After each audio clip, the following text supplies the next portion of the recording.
Good morning, good afternoon, good evening. Good night to some, maybe? I don't know. Maybe in Asia. But you don't say good night as like a greeting.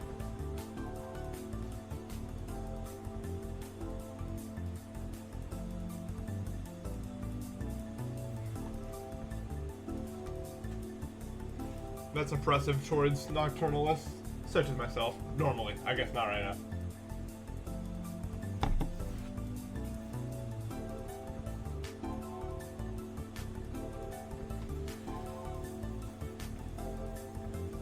There's no good thing to say to someone who you're just seeing for the first time at 3 a.m.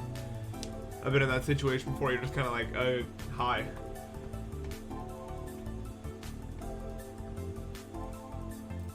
So we're playing Edge of Destiny. Not much else to say about it. Except that we're gonna do awesome today. Because we probably won't, but wouldn't that be cool? Ugh.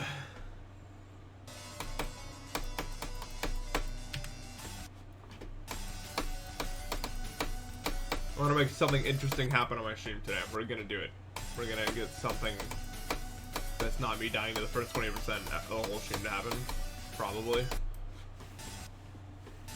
Good afternoon.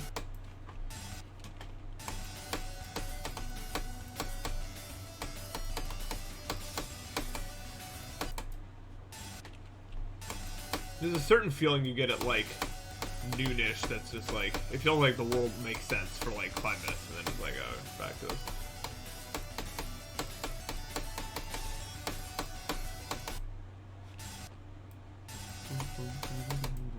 It wasn't a cement wall, it was a brick wall.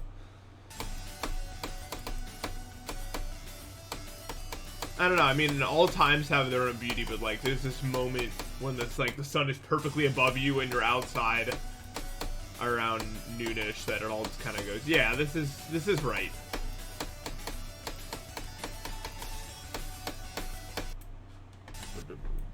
There was cement between the bricks. That's true. The camera's not going lower. It's not. It's just not. My face is right in the middle of it. I don't know why people keep saying this. Where do you want it then?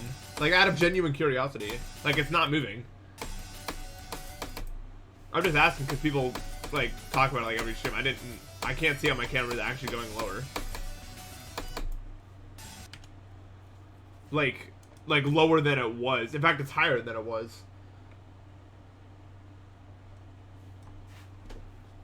I'm genuinely confused by that. Like, it's always... I'm just saying that because... Like, I'm confused by it because it's always been this way. At least from my perspective. Maybe I'm just stupid, but I thought. If I was more on top of it, then wouldn't that make it... Like, is this... This is lower, right? This is the real one.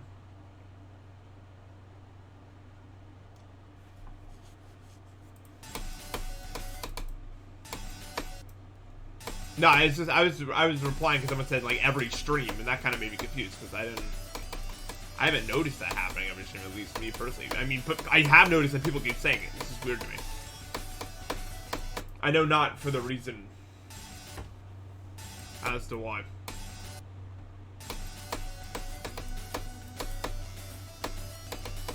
I don't have GD skill yet. Apologies in advance.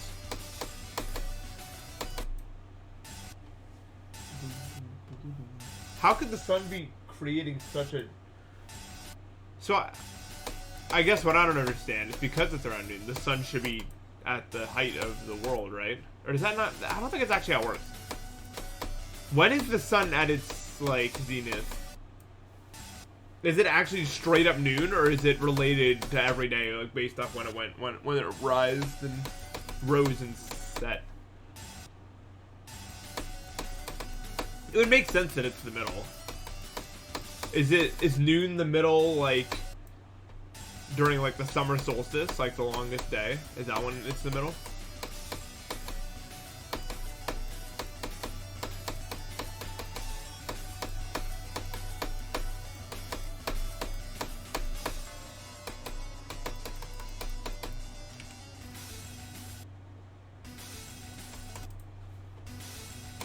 I got up way earlier, but I didn't want to, didn't want to stream too early for you guys.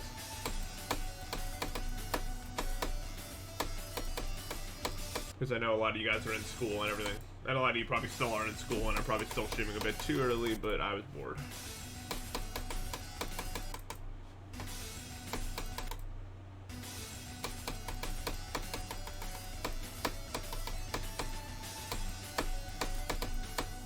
Oh yeah, a lot of you guys are in spring break too. It's true. You're on holiday. Oh, right. That's the same thing as spring break. I was like, well, there must be an event today then.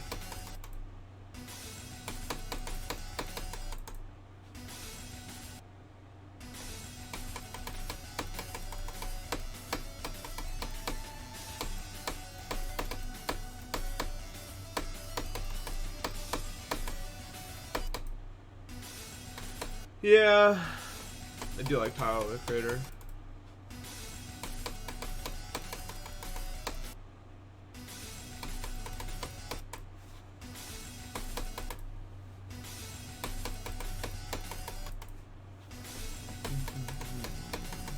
I woke up at like 7 today. I couldn't sleep any longer.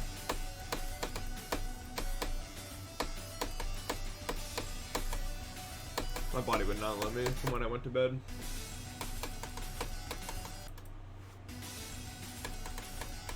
My favorite song?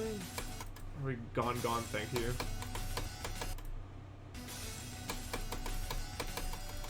My finger's still really slow.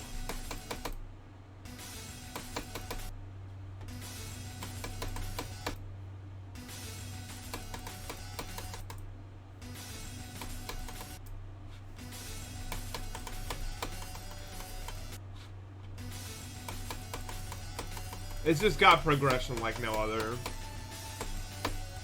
It is Discog.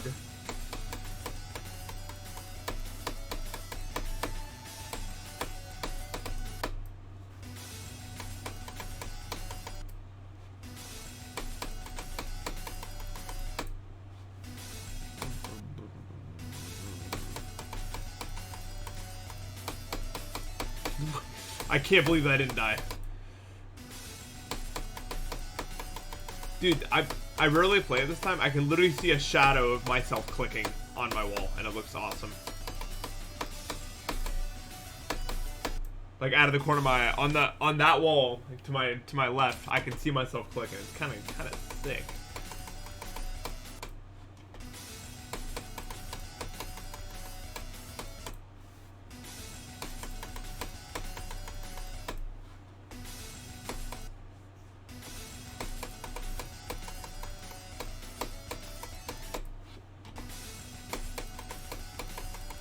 Alright, I heard the GPU was up.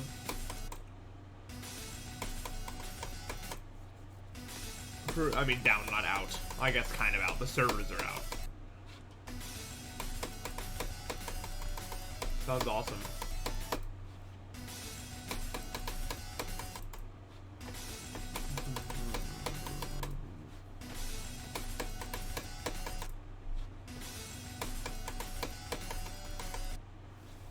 I'm gonna be a bit sluggish this stream. I don't really have much energy anymore these days. Kind of sucks, but I hope for a brighter world someday. Very hard level.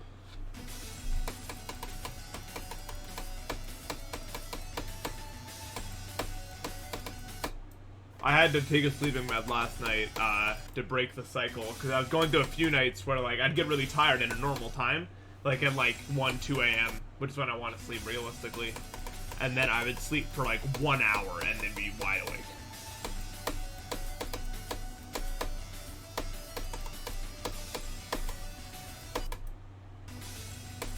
This will not be my hardest now.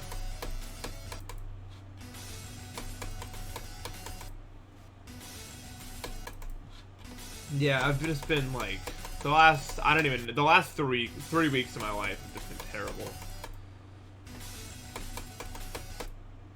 It's just one of those things that just sometimes you just want to get in your car and just drive away. Like, honestly. A part of me just wants to do that. Even though I know I can't handle it right now. But just like that violent sense of wanting something to change is very real.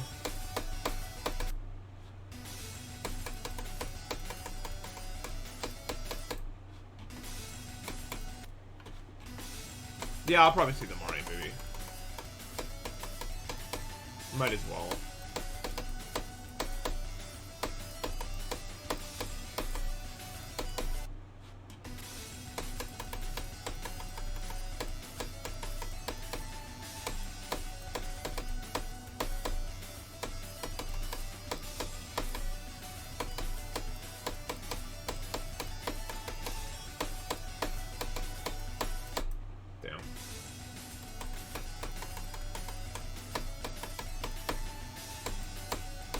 The only thing I know about the Mario movie is critics gave it like a 50% and then the audience review was a 98%, which makes sense. Thought I quit? Me quitting? GD, what? Who the hell would ever even say that? That has never even been a little hinted. Unless you were on like a stream where I was playing Minecraft and then you asked if I quit and every one of my chat members said yes, because that is what we do every single time. It's like clockwork. I'm playing a different game, someone asks if I quit, everyone pipes up like, yeah, he's done.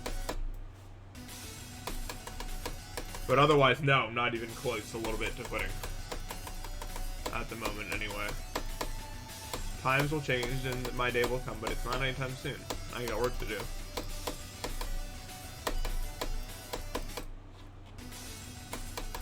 I'm not listening to Call Me For Good Love Bullets.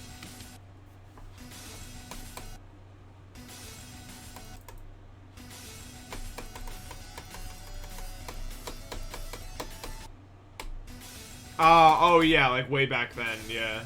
I guess that's fair. Yeah, it didn't really ever get better, but I did.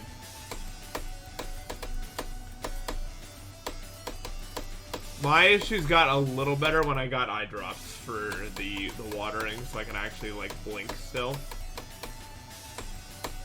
Like at a normal rate.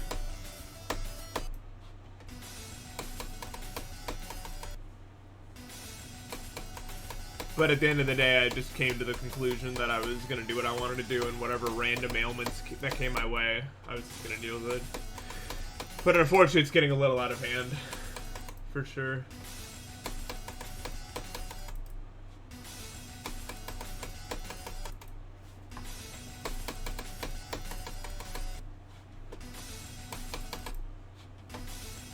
I wish I could say I was good, you know? I have a lot of people to be good for, but not yet.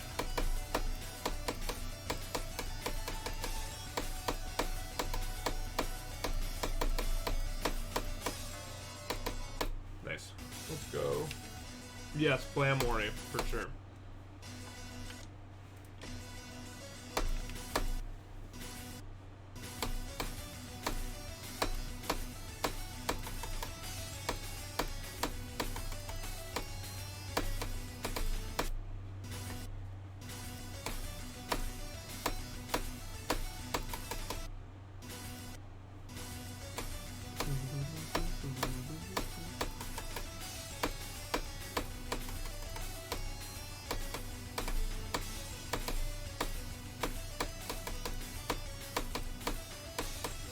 You guys remember the last stream where I did the last part literally instantly, so this part took like 20 minutes for me to do because that wasn't actually warm-up at all? That was awesome. I don't know how that even happened. Like, seriously, what was that? It just like worked out, and then I got really bad because it's not warm at all.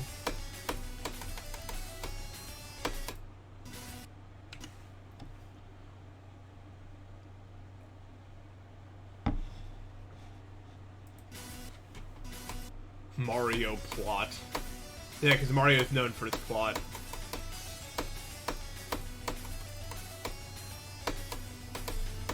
The only time there was a good plot was completely by accident, and like the people actually behind Mario probably didn't even know the game was like that until it dropped, to be honest with you. There's no way they knew. Like, if they knew what Super Paper Mario actually was, they would not have greenlit that. They're probably really embarrassed about it.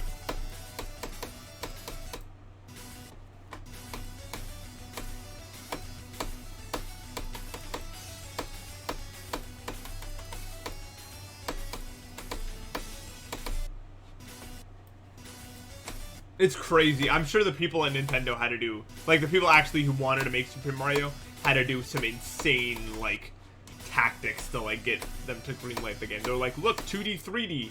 Don't look any deeper into it. Isn't that cool, guys? And they're like, oh, I guess, yeah.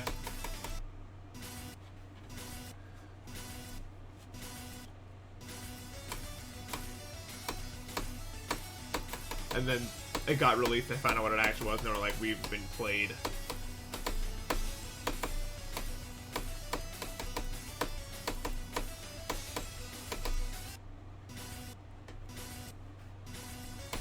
It kind of sucks Nintendo is only really for kids now. Because, I mean, you could always say that, but it hasn't always 100% been that way. Like, so, I mean, look at stuff like Super Mario, for instance, and, like, the entire GameCube library. There's a lot of some, like, really interesting stuff there.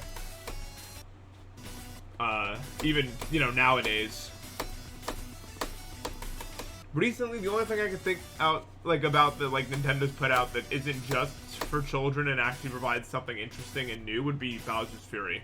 Even though there's nothing, not story related, but, like, conceptually related, Bowser's Fury is awesome.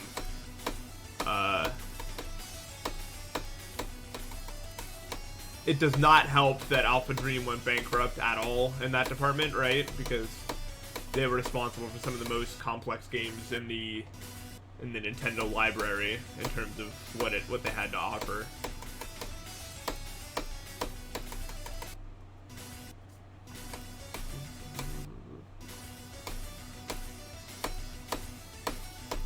I have not seen Zoink's completion of Edge of Destiny, no, and that is not something I will be looking up.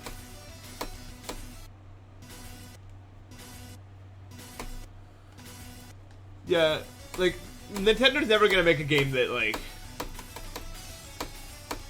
knocks me off my feet in terms of, like, story anymore, ever, again.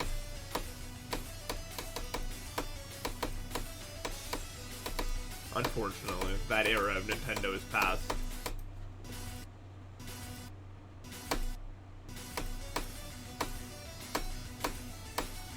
I am excited to see about the Breath of the Wild sequel, though, for sure. I want to see what they got.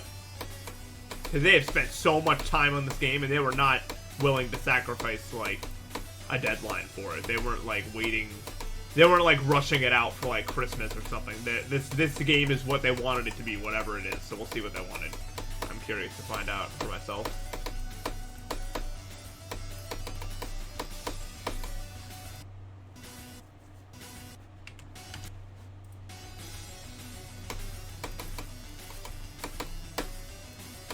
Yeah, it's been a while since Nintendo's made something that we all actually want to do.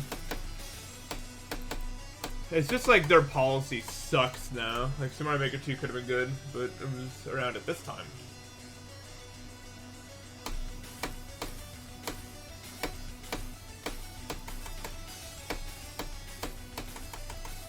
I kind of get sad thinking about it sometimes. I saw, for the first time ever, I saw the e-reader levels for Super Mario Bros. 3 that were made in, like, the early 2000s for the Nintendo e-reader. And they were so cool. The levels were so cool. They remind me of, like, design principles that just no longer really exist.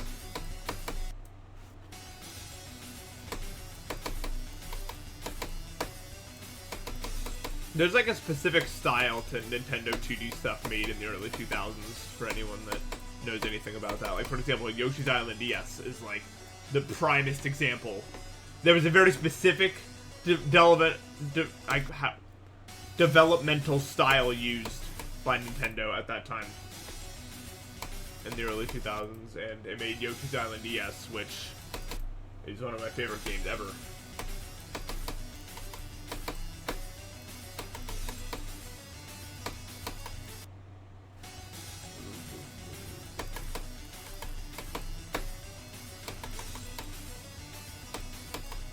What really astounds me about stuff like Yoshi's Island DS, it's one of the last games Nintendo made that was made for people that actually care. Like for people that are willing to put in the time and effort. It's not going to be easy, and it's not going to like ask for forgiveness or give you any leeway. It's just genuinely hard.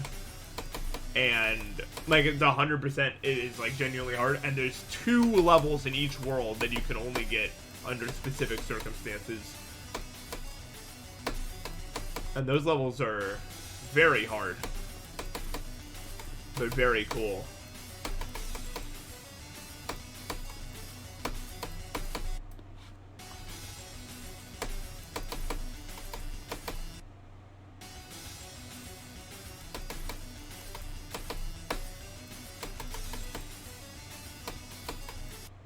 What is happening there? Does anyone know? Because I'm just looking at my ship. Maybe I should look at the other game mode. Because I'm just like, from my perspective, I'm literally just like dying.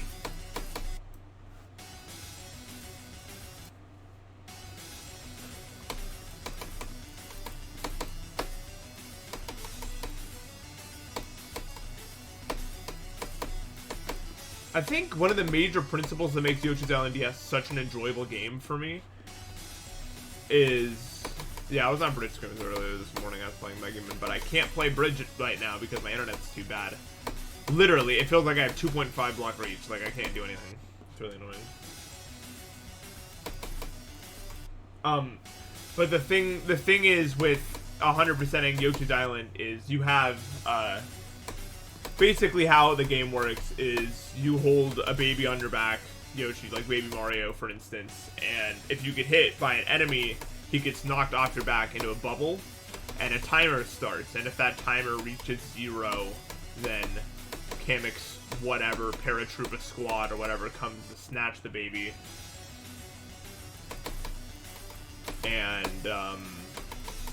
And you lose, basically. So, what Yoshi's Island DS does, and Yoshi's Island in general, but yes, I think those are the best in terms of, I like Yoshi's Island DS a bit more in terms of level design, because it's a bit harder, and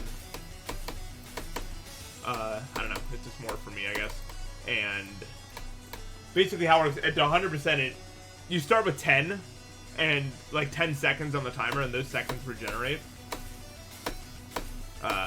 But past 10, they don't regenerate anymore, you lose past 10. And you can gain more by getting these little like star things, and you have to get 30 in order to 100%, like you have to end the level with 30, which is the max. And if you get hit by an enemy, those go away. So it actually feels like way more incentive to avoid enemies.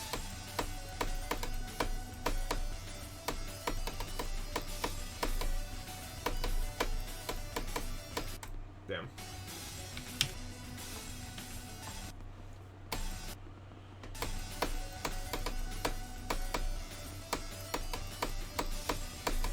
So there's incentive to avoid enemies, but it's also pretty forgiving as well, because when you respawn at a checkpoint, you respawn with the amount of stars or whatever they're called that you had when you reach the checkpoint. So if you reach a checkpoint, you had 20, you still have 20 if you die.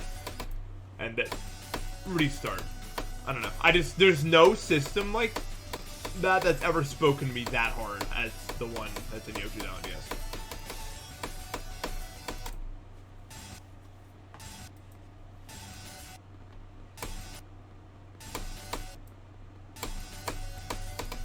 Yeah.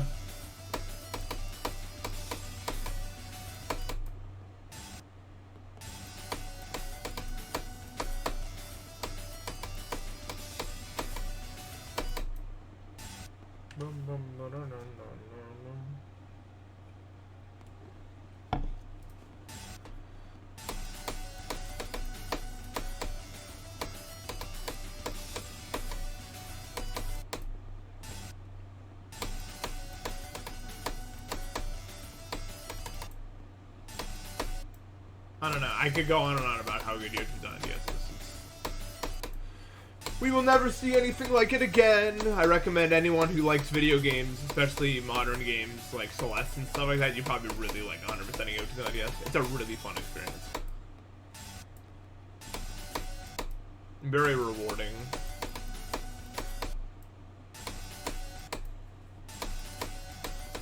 That's the thing though, I can't get the lag issue to stop. And it's like, the kind of lag I have isn't the kind of lag where it's like, oh, he's skipping all over the place. It's literally just like, because this house is so old, for some reason, like, according to Spectrum or whatever, there's like interference in getting the what the hell is the word?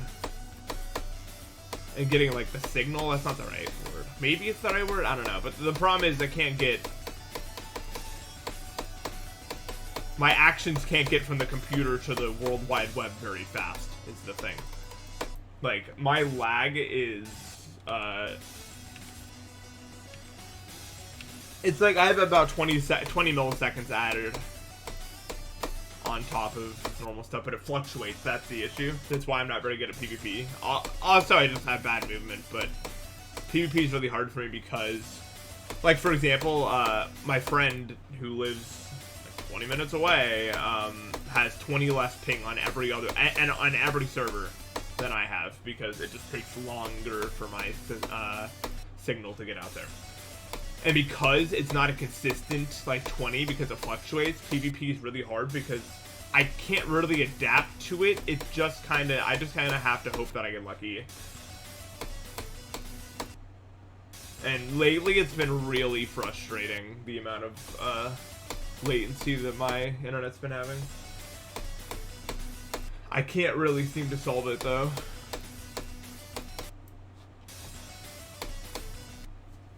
A friend of mine offered a suggestion of using Starlink, but no, I'm not gonna do that. But you know how much it costs to get Starlink? Am I using wireless? Yeah, but I've used Ethernet and it doesn't change anything. Like, I've tried.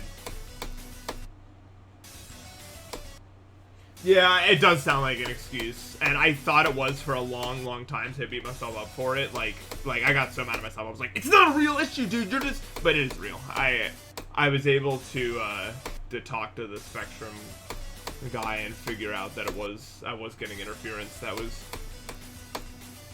causing issues. But I hated myself so long for being bad at PvP for a thing that I don't even think I can really control, unfortunately.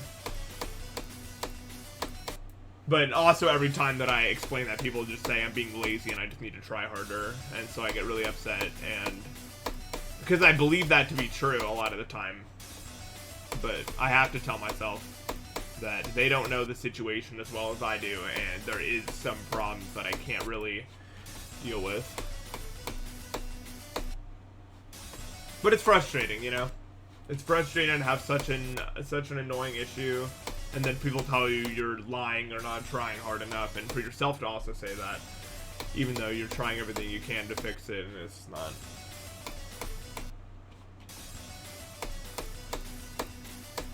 It's quite annoying. But yeah, Starlink, and it's really expensive for one. And two, I just don't like the idea of buying any product that Elon Musk owns the company of, especially at the moment, considering he has like 1 billion lawsuits coming his way. I don't know what the result of any of that is going to be.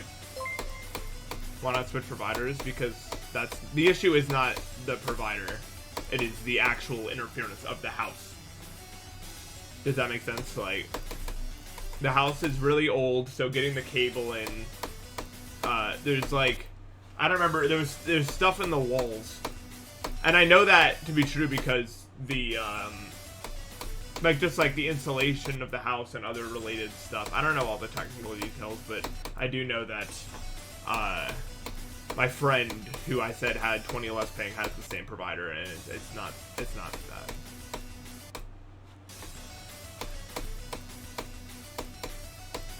Well, we thought Elon was cool because he had a PR team that was babysitting him, so we never knew. But then he insisted on his own agency, and look where that got him.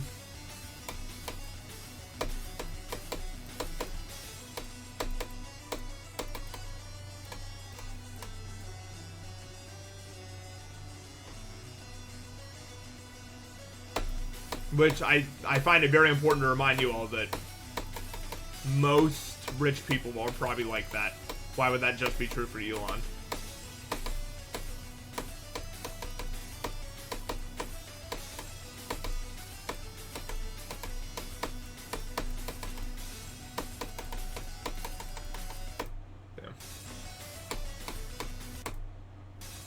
Yeah, I don't know that much about the technical details.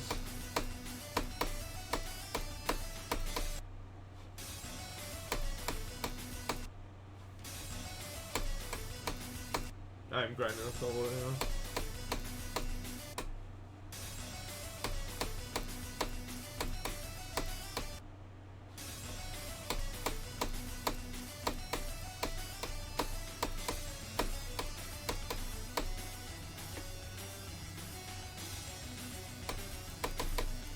The metal pipe sound never hit me, unfortunately. Just one of those things.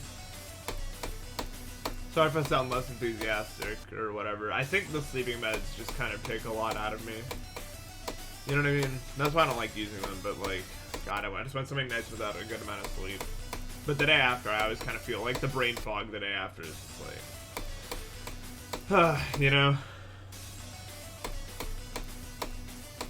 I feel like it takes much longer for any thought to form than normal.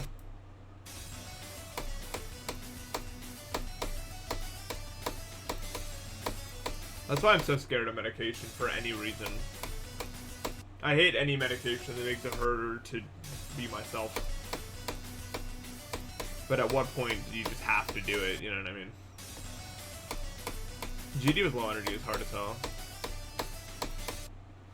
I knew I'd be wasting today if I took my sleeping meds last night, but like, I feel like it's borderline really dangerous to go multiple days on like 3 hours of sleep. I just want my body to not explode.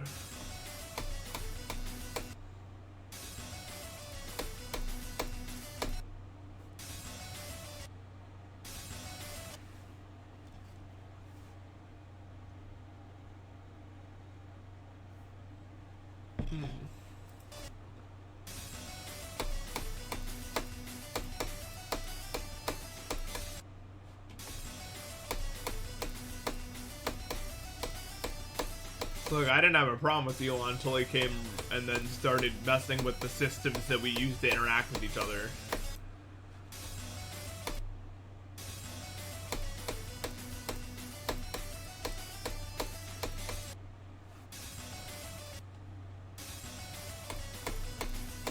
I mean, what isn't toxic for your kidneys and liver? Eventually.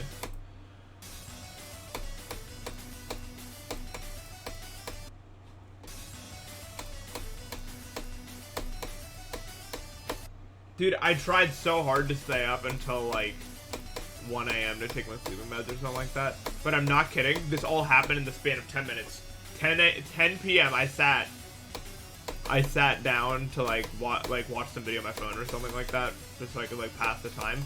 And then I fell into this world of like these like infinitely repeating boxes. Like there was like these, they were all cool colors, like green, like shades of green, blue, and purple, and they went on for infinity.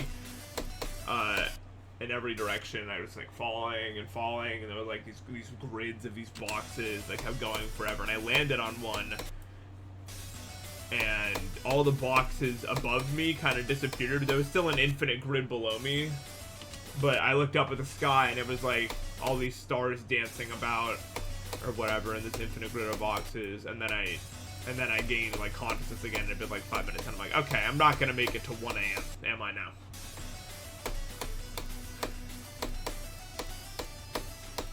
Like, that's when it hit me, like, oh no, you're not doing that.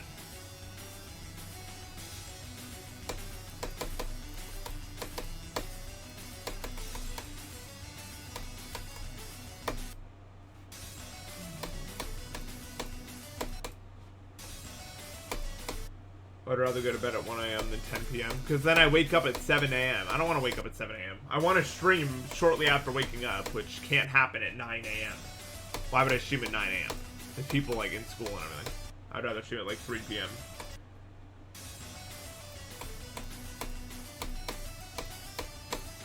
The body let me sleep on the sleeping meds for like 7 hours, which was pretty good. I felt pretty good.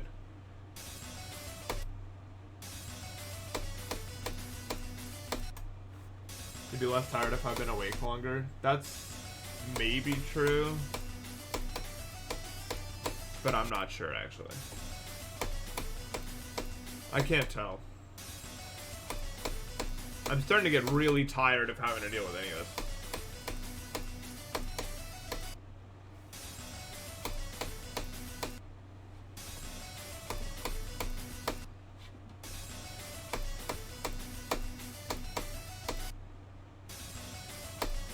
Yeah. I know, I did see that. I got sent that. That my prediction was right, and that Zoink gave it a 2 out of 10.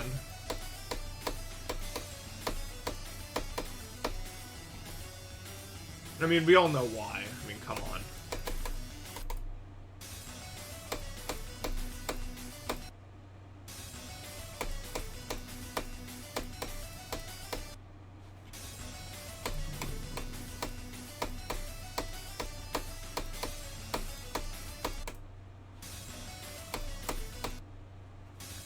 I've been talking to a bunch of friends about it, but we kind of had this conversation about what's up, W? About how GD has kind of changed in the way that top levels are now just like obstacle courses rather than levels that need to like levels that have some sort of artistic expression and have some sort of like point. I think that because, like, when we were getting good at the game way back then, we had levels that kind of meant something to some degree. Like, stuff like Yada, Erebus, you know, levels that had, like, they feel like they had something behind them, like, some reason they were made. Nowadays, levels just kind of feel like, I don't know, they almost feel more sterilized and, like, soulless in a way, and that people are just kind of playing them to beat the hardest levels and get the list points and all of that, as opposed to stuff being more about wanting to beat something because it's a cool level and being a cool means of artistic expression and like, yeah, people don't want long levels anymore. I was thinking, like, why are there no long levels? And then I realized that's exactly what that's kind of what people want nowadays, is they just want shorter levels that they have to, like, grind out and stuff like that, as opposed to, like, long experiences they have to dedicate a lot of time to.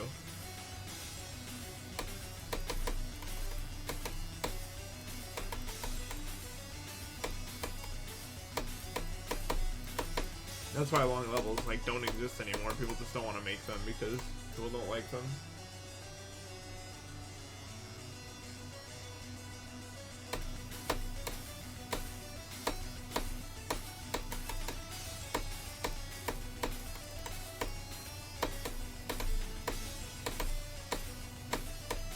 Well, I, for one, am glad this level exists. Yeah, I kind of, the way that we talked about it was a lot more eloquent than how I'm explaining it now, just because of how kind of brain fogged I am right now. But I basically said I think that the way the levels are is kind of representation of how, like, kind of the world is as a whole right now, because these new kids are growing up in this world where I think that chasing, like, material numbers and, like, value and stuff like that has been more prevalent than ever before with stuff like TikTok and stuff like, just, I think society is a lot more focused on stuff like that, and then that would kind of translate over to stuff like list points and stuff like beating as many levels as you can and having them be quick experiences where you increase the number as fast as possible, as opposed to slowing down and taking in what you're actually doing.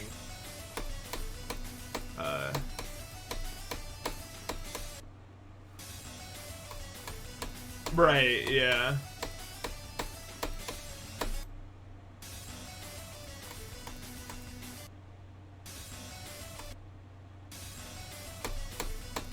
Yeah, you guys are saying the words for me. I am sorry. I rarely feel this, like, brain fog. I don't like these meds at all. Thank you for filling in the gaps for me. You make me sound like less of an idiot.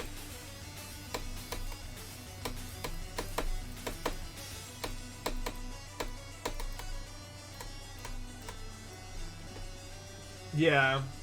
You just kind of lost its way as a creative medium and more so become like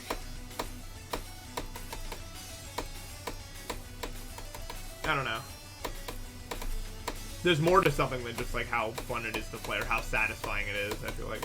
Or at least there used to be. Oh, yep.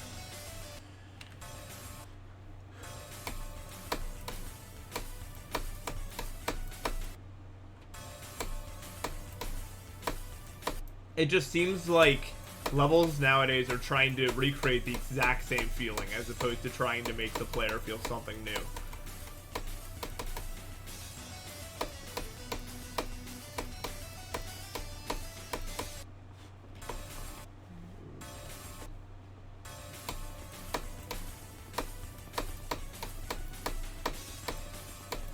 Because players no longer stop and reflect upon the experiences they're having, because they simply don't care.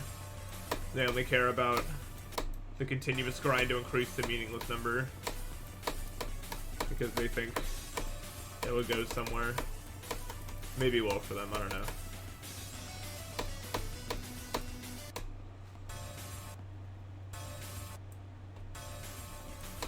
Yeah, I think GD as an art form is alive, but not with the top players. People have taken GD as an art form to the other types of levels. I don't think that's fine though, because as someone, I'm not a top player, but as someone who enjoys playing a lot of these top levels, I think that there's so much potential there. But I mean, why bother when everyone's just gonna skip over it, right? Like, I mean, they'll still play it, but they won't really play it. They'll play it for the value they're given after beating it, not the value that it itself gives. Why bother putting all your effort into creating some level for people that don't appreciate what you've done, you know? It's probably how they see it.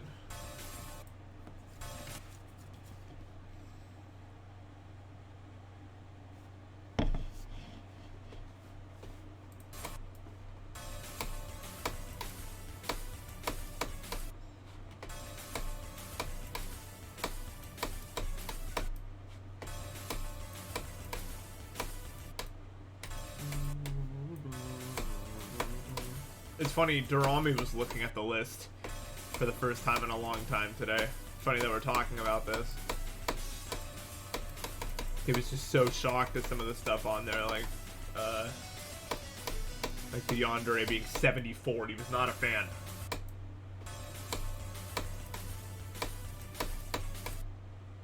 I mean, Durami's been around forever too. He noticed that like Keynote's at like 26, and then he was like, "What are these levels?" And then he watched Quayo, and I could just see in his face he came to the exact same conclusion that we're all talking about right now. You know what I mean?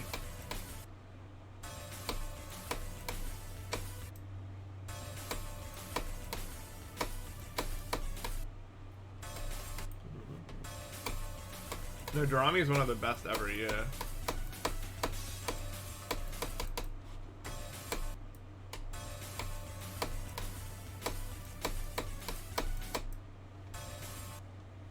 Network is awesome.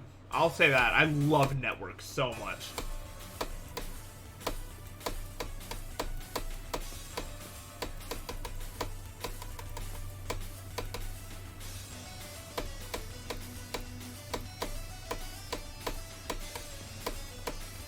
That level is a banger.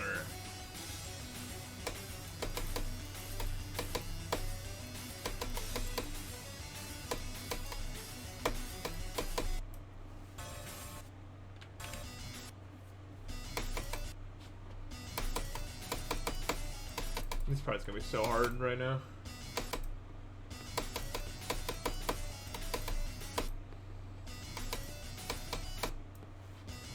I don't even know. I didn't even know that Network was a sequel or anything.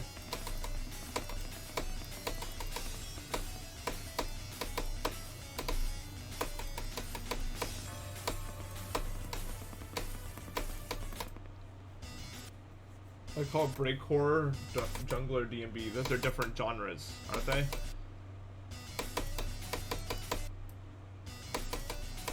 I don't even know what jungle is, but like, isn't DMB just like breakcore, but it sticks to the same thing the whole time? And then you would call breakcore something where it tries to fluctuate in some way. DMB is usually pretty much the same noises throughout the entire, like it kind of keeps to the same beat, and that's kind of the appeal of it. And I like DMB. I'm not trying to diss on it. But breakcore usually tries to like mix it up and like yeah, those like those bursty noises and stuff.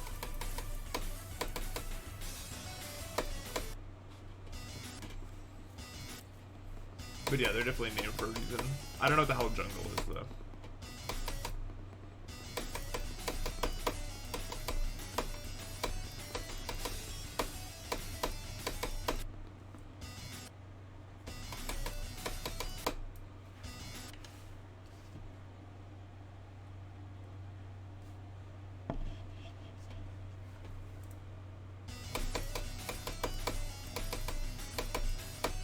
No, DMB is awesome. That's a great. It's like a great thing to put on when you're doing other stuff for sure.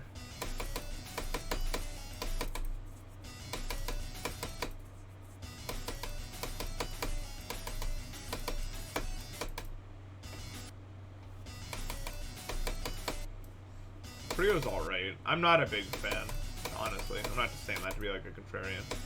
I still think the best Creo song I ever heard was like Dimension, like the first one I ever heard. I was like, this is sick. This is awesome. And then that was Sphere's pretty good. Other than that, there's something about them that doesn't get me. It just kind of feels like a lot of them, once you've heard one of them, you kind of heard all of them.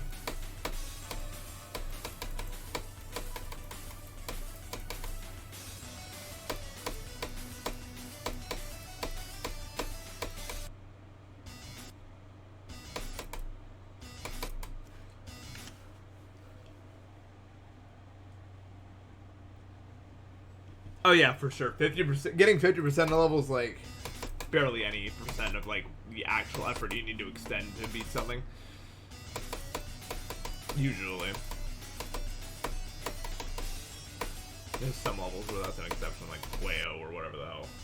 You get 50 on that, you're almost done, probably. But for the most part, yeah. And then for Zodiac, getting 50% is like 5% of the total time. Because Zodiac's just like that. Every Zodiac experience is the same, or at least it was. I don't know what it's like nowadays, but like... It's so funny.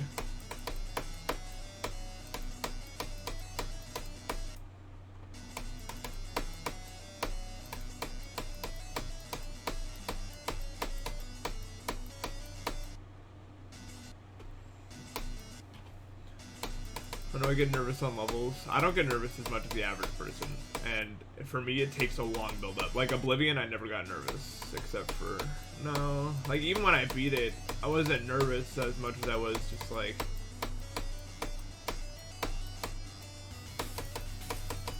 I don't know how to describe it. Oblivion's so short. It's the thing.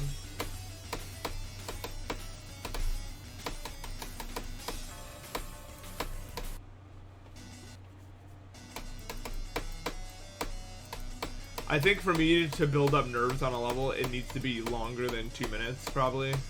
Or it's just too short for me to... Like, I don't think I'll get nervous on this, really. Because of the amount of Celeste I've played in other games, like 2 minutes, even if it's like really hard, it just takes so long. Like, my brain has like a failsafe. Like a reserve of like non-nerves it uses for such a long time, like when I'm somewhere that actually matters, if that makes sense. It's like, you know, like the specific point you hit where it's like it actually starts mattering. I feel like nerves kind of dictate sometimes how, like, I think anytime you get to that point, like a timer appears, and once that timer reaches 0, the effects of the nervousness will start kicking in, like the shaking and the poor judgment and everything that comes with nerves.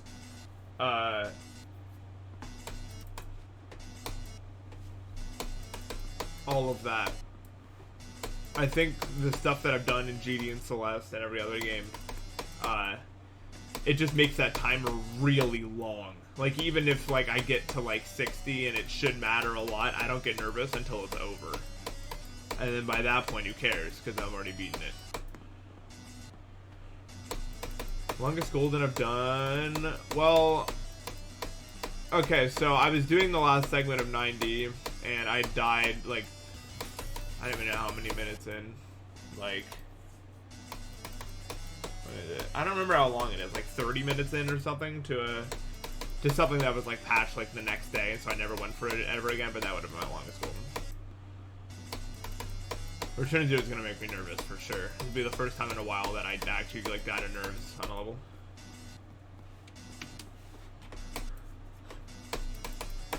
I really want to play Celeste again.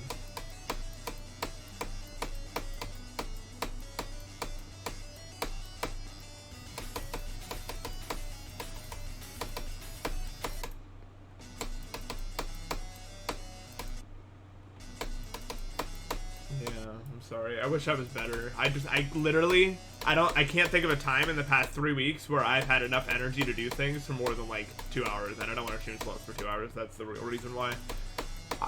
It's like yesterday I got up with the intention of editing the sync video, but I was so fatigued from not sleeping that literally all I could do all of yesterday was nothing. There was no other option.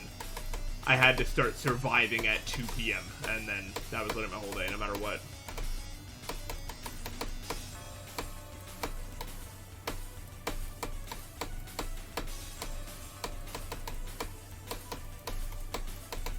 I need to get better before I can really start playing Celeste more. That's the problem.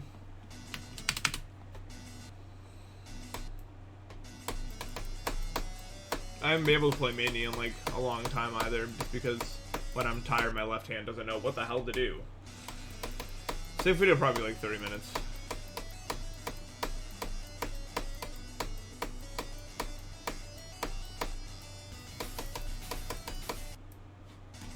I can't tell you when it's gonna come out. I failed you all a lot lately. I'm really sorry. I wish I was better. And you could say it's not your fault, and it's not, but that doesn't change. It is still I. The onus is still on me. I'm trying to get better as fast as I can, but usually when I try to fix something with one problem, 3 more appear. The Hydra issue.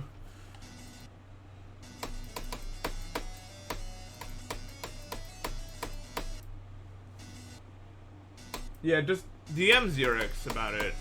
He'll respond.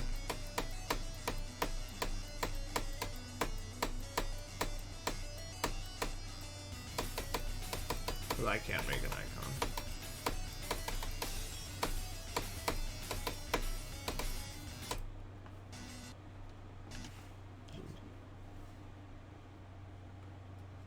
Exactly, Swans. Exactly. Like, literally, I will never be good at, like, clearing rooms fast. Like, when I first see them. I am a golden player, and that's how it is. I will always look like the dumbest, worst player of all time when I get a first bit of stuff. And that's just, that's how it's gonna go forever, probably.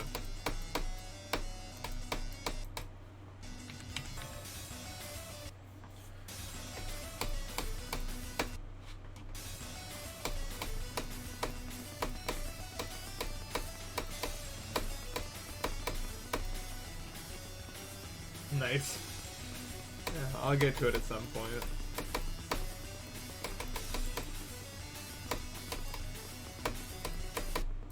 The first thing I'll do when I get any substantial amount of energy is edit the sync video. That's step 1.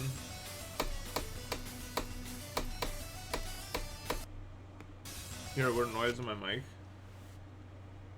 I'm not sure what it is. The air conditioner?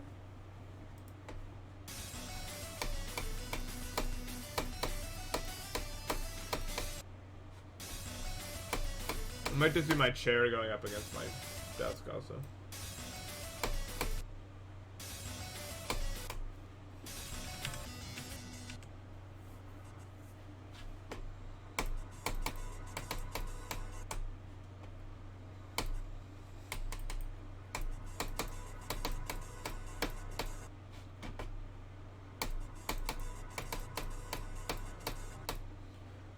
Yeah, I'm not really sure what to do now. I think, like, I mean, all I can really do is just continue to try solutions until something works in terms of being able to sleep properly. And if I ever get my energy back, I'll just, I don't want to make excuses anymore. I'm so tired of making my issues everyone else's problem. Like, oh, you guys can't get the thing you want because I can't do it.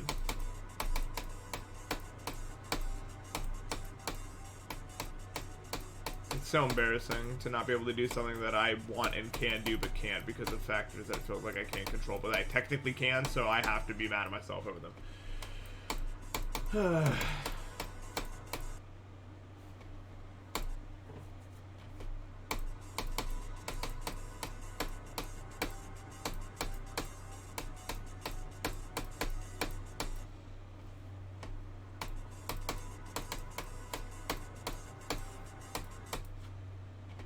There's players like, I think Trick's clicks are really, like, really loud in terms of, like, not even volume, but just in terms of, like, how much damage they do each time he does one.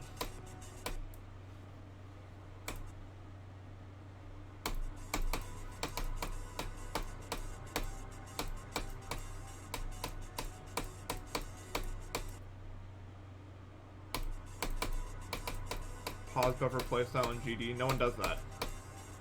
To my knowledge, no one plays like that.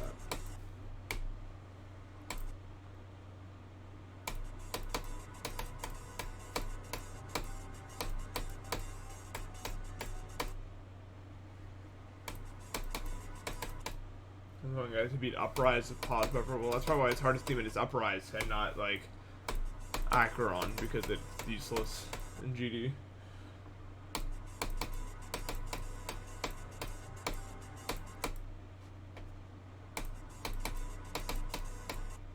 Well, if he was sight reading, that's a different story.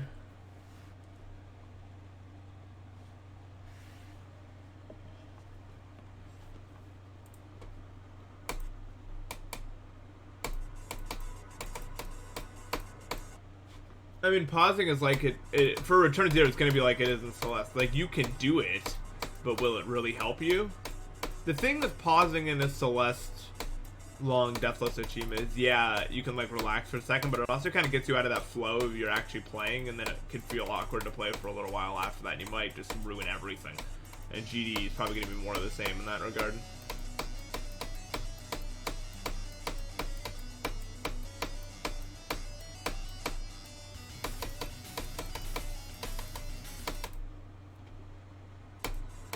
MS. That's the best one in my opinion. It works for my computer and everything, at the very least.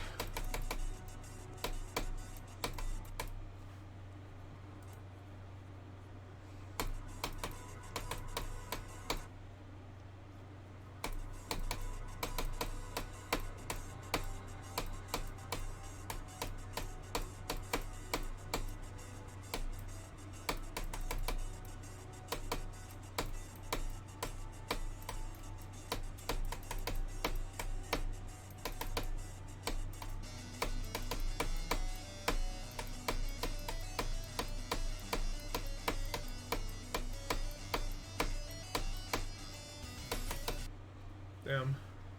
God, I'm so tired right now. It's crazy. I'm like actually exhausted, even though I already slept 7 hours.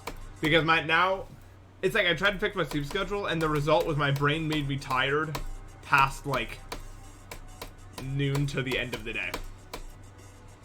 I don't know if I should just give up. Like, I might legitimately just give up. Not because I'm too weak or anything, but because it's impossible.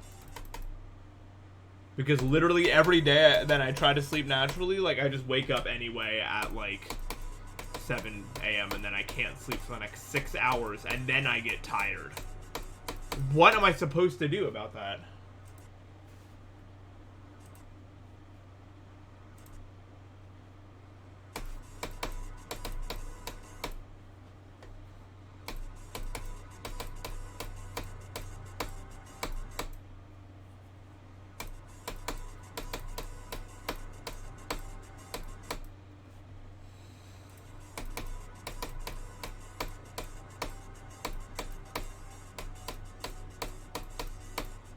I'm just considering just like stopping streaming for all, because like right now just like everything is so bad. It's like just streaming, it feels like there's just so much negative to talk about. It feels like there's not enough positive.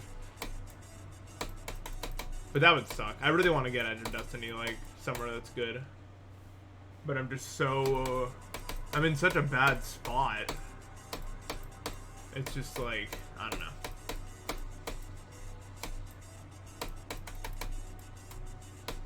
Well, I mean, the reason it's even on the table as well is because I'm just in a bad spot physically, not really mentally. I'm actually doing pretty good in that regard, but it's just so hard.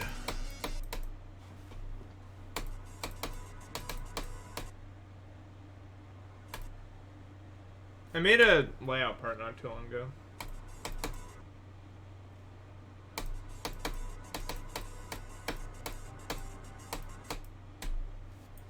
And the thing is, if I stop streaming to like deal with this, first of all, what would I be doing differently that would help me deal with it at all? Like, what the hell would I accomplish? And two, it's like the only thing that makes me feel productive during a day now. Because then the other parts of the day, I'm just like lounging around waiting to hopefully win the lottery of sleeping, and then... What the hell? Oh, a receipt fell in my pocket. I was like, why'd a large object land on my leg?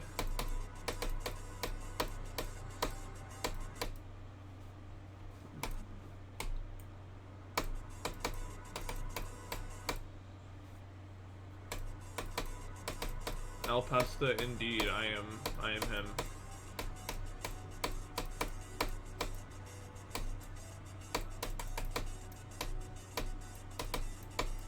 At the moment.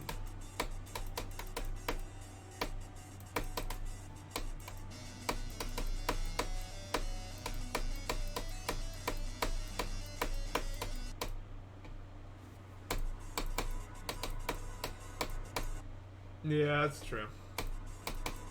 Being negative is a part of life. It's just, and now it feels like the only part of it. Which sucks. It makes me feel like I swear I'm not just like, I don't know how to say it.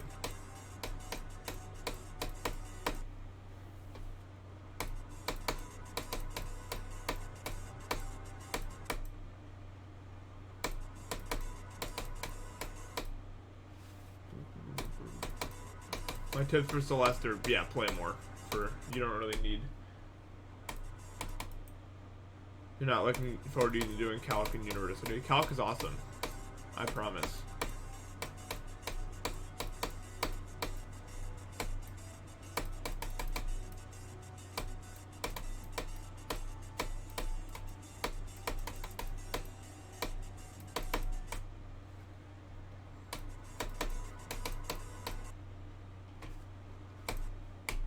I just wish I found some diagnosis to explain it. It's like one of those things, the reason my mental health is so stable now is because I know that I have autism. I didn't know for so long, so I just beat myself up for everything that happened because I didn't have a reason. Like, not even that. It was like, it just, there wasn't, I wasn't getting any answers. I didn't know why things were happening. I thought everything was broken. But that's how I feel physically, and I can't find the reason as to why all these issues are happening, so I hope that one day I'm able to find my autism diagnosis for my physical situation, so that I can finally at least have some sort of explanation for the things that are happening to me, as opposed to just constantly blaming myself for things that probably are out of my control, for being honest.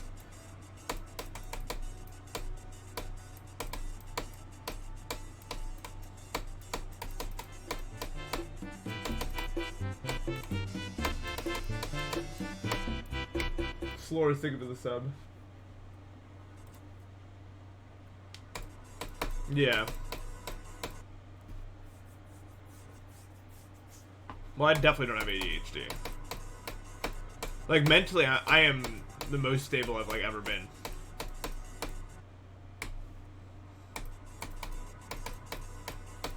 I don't have problems focusing on a task or anything.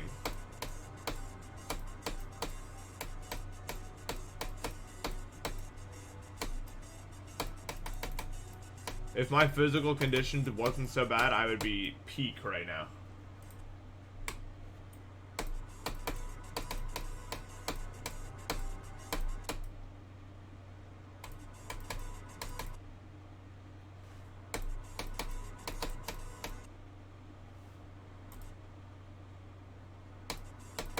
Yeah.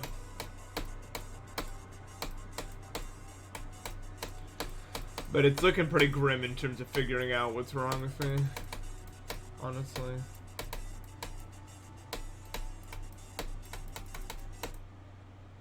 I'm thankful to my parents because they still haven't given up and we're still trying to visit new doctors and stuff like that.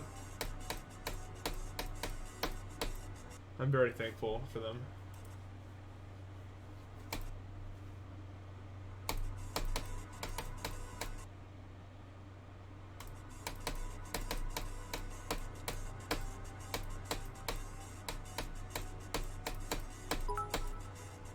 Oh, hey, Pharaohs. Thanks for the 10,000 bits. Jesus Christ.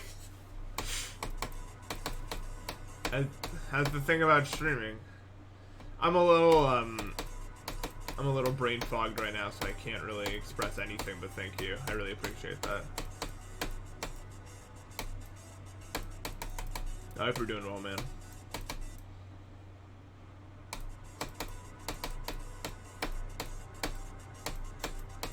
Hope everything's going fine in whatever it is that you do.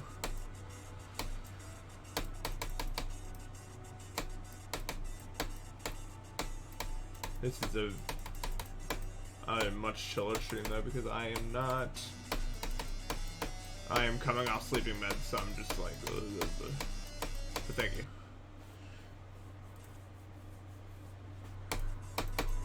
That's the thing. That's the thing about streaming. Nothing is like completely out of nowhere. Just a gigantic sum of money could appear, and it's just like that.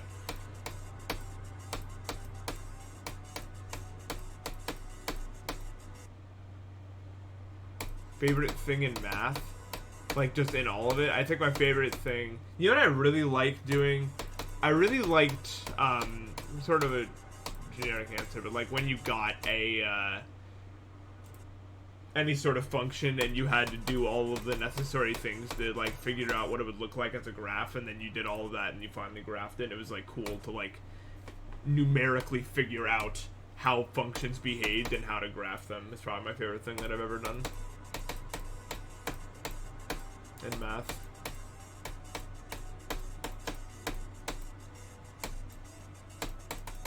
There was a message that I wanted to read that's... I'll get in a sec.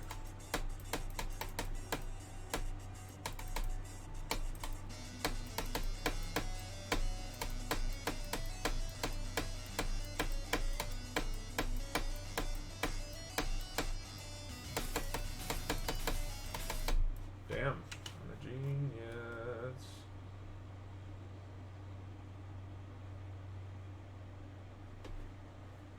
Yeah, I know what you mean. Like, yeah. Yeah, I mean, that's called, what that is sensory overload. I mean, do you have the issue where, like, you're looking for an object, and it's literally right in front of you, and you can't see it, sometimes? Because that's another big symptom of, like, overstimulation from everything all the time. Sometimes it's just, like, there's so much happening that even the thing that's directly in front of you, you can't see, or you just won't even process what it is because you're getting so many input sources from everything.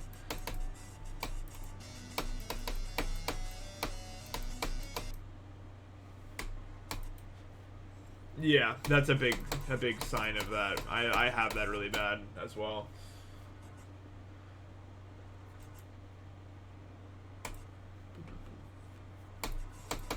Sensory issues are really frustrating. There's a lot of those with autism. That's why my eyesight is so bad. That's one thing that at least I have explanation of. Because before I had autism diagnosed, I didn't know why my eyesight was getting so bad. Because I literally saw like an eye doctor. We did a bunch of tests and they couldn't find, like, they found the astigmatism, but like nothing else was wrong, and it didn't explain all my symptoms. I'm glad that mystery has at least been resolved. Because that one was, like, really annoying to not have answers for. And knowing that has honestly made me better at video games, even though, like, I still struggle a lot because of it. just knowing what it is that is wrong for some reason helped, because it allowed me to push myself more in like ways that actually helped. I should probably wear earplugs in like big public spaces. My brain just kind of stops working, but I'm just like whatever. I don't know why I'm just like whatever, but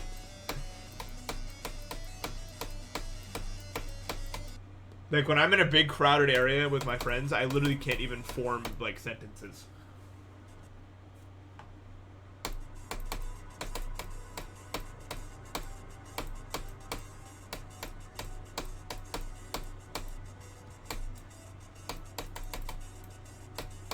I remember once I was trying to do the Wordle in a public space with like all my friends, and I could not.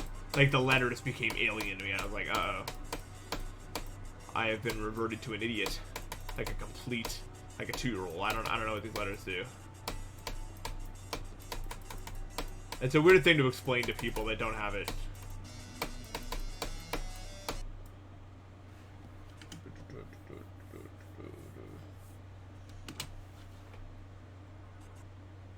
No, I don't have a constant sleep schedule right now at all.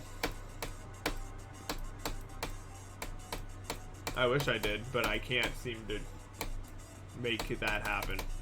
Right now, my brain is telling me I want to wake up at 7 a.m. and then go to bed at 11 a.m.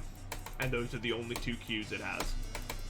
And that doesn't work at all, so nothing makes sense. Oh, for sure. I have some sleep disorder for 100%. The most random things happen. Because the thing is, I think there is no schedule.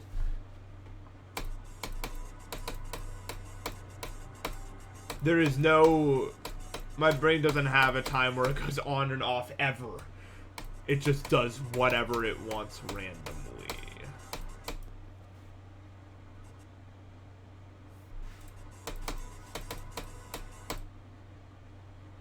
Cosine to the speed of the sun. I mean, yeah, it's the derivative of sine. That's what a derivative is. It shows the slope.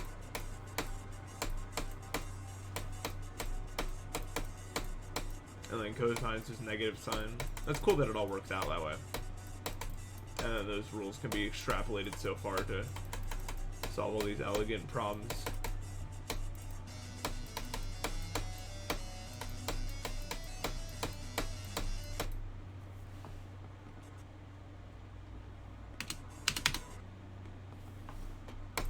For me, my main problem is like my ears will like randomly make up a noise that's not happening. That's been happening a lot. Like when I'm like just like in bed or whatever, and I'm just like waiting for something, I guess anything to happen, my brain will just make up noises that aren't happening out of like small noises that are happening in other places.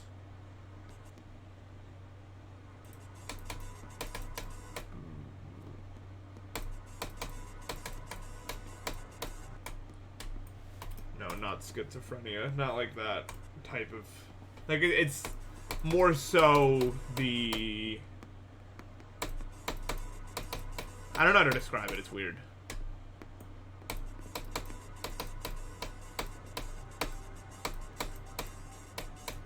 I only hallucinate visually when I haven't slept in like 3 days. But auditory hallucinations happen a lot. I think mostly because my ears are so clogged up from all the mucus that sometimes I just can't hear it all, and then my brain tries to make sense of these like distorted signals that I get, and it makes hallucinations. When I experienced those, I also was like, maybe I have schizophrenia, but I have no other symptoms, and have shown none of the signs ever that would ever happen to me. So I think it's much more likely that those sort of things are caused by the distortions caused by my ears being so clogged by all the mucus randomly, plus autism making sensory stuff weird to start with.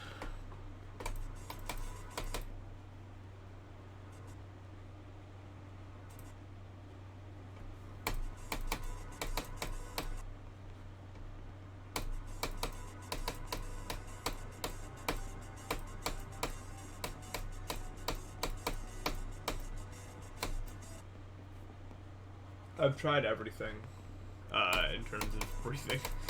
Doesn't it? Yeah, I'm sure hallucinations are pretty common to trying to sleep too.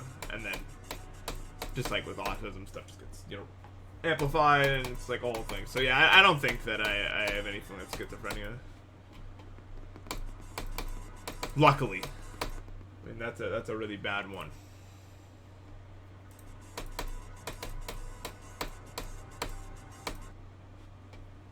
Not a fan of sashimi? Yeah, I love sashimi. The only problem I have with sashimi is it's expensive as hell. I mean, so is sushi, but like sashimi is also really expensive, if not more so, for the amount of food you get.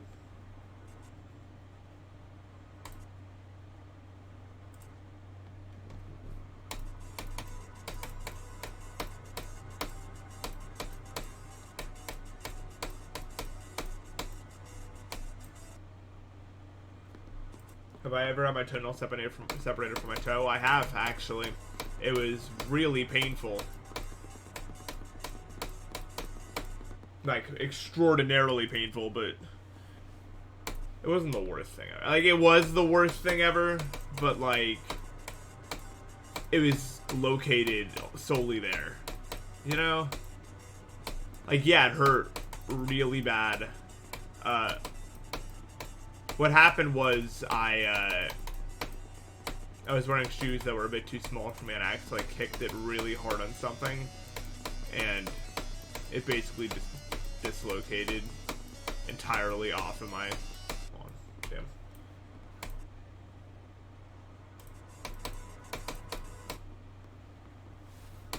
Like, I actually slammed it really hard on something, and like, it was really painful, obviously, and then the toenail had to grow back, and that was a whole weird process. It's way grosser than it sounds, by the way, the toenail having to grow back. It doesn't really know what to do.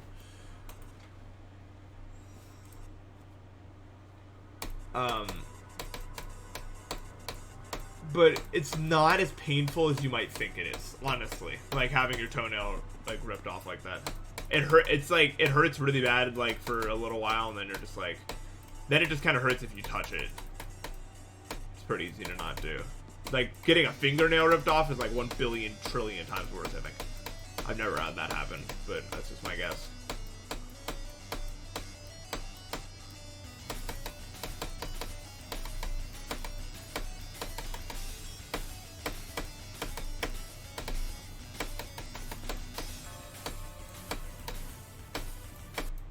Damn.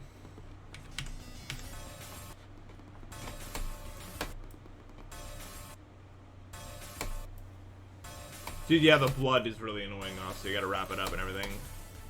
But, like, that's another thing. When it's wrapped up like that, like, it's kind of unlikely something's gonna touch it to make it hurt at all. How long did it take it fully grown back? I don't even remember, honestly. Like, it took a long time. Like, fully, like, I think, like, 6 months or something. I honestly can't remember.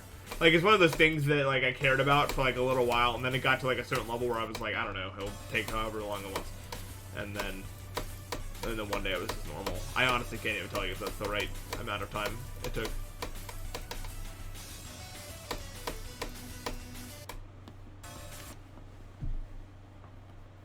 That sucks. Wow, that sounds like a terrifying experience. Yeah, wow.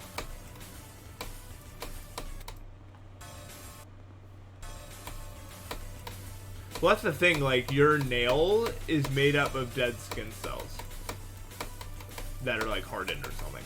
Or maybe not dead skin cells, I don't know, but they're not alive. The like, your thumbnail's not alive.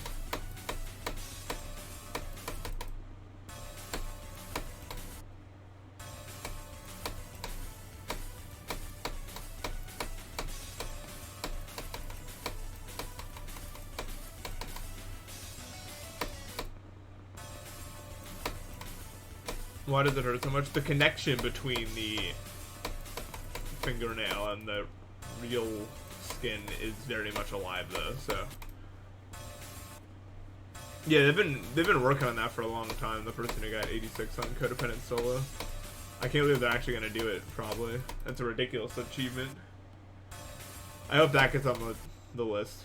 Like that happens and it's on the list, and people just have to like deal with that.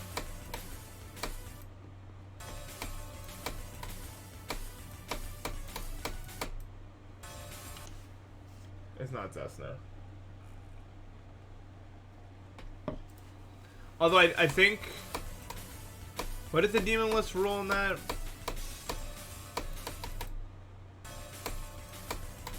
I can't remember. That'd be a hilarious thing to happen, and that just becomes top 1. Now that is an event I would like to see. Like if we're talking about stuff that would shake stuff up a little, you know what I mean? Yeah, literally, that'd be the best thing ever. I genuinely want that to happen.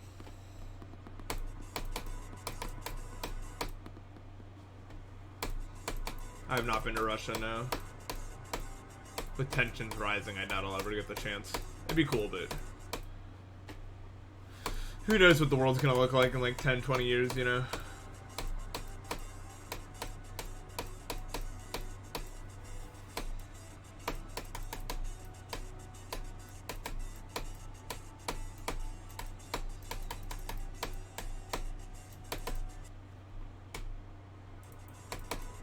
Oh, you know. Okay.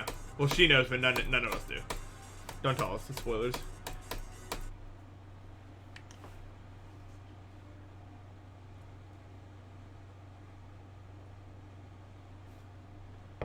Really? Oh my god. How did that ever happen? Acute appendicitis. I'm glad that one hasn't happened to me. In terms of most painful experiences ever, I've unfortunately had a few, but not that one, and not kidney stones. I've heard that's the worst it gets, is kidney stones.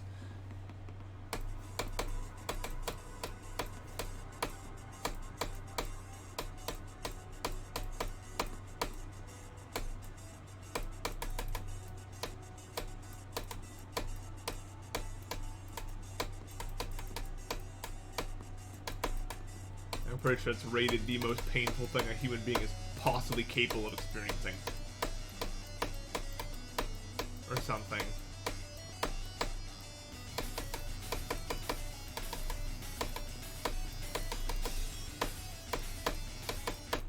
That is like ridiculous that that can even happen to a person.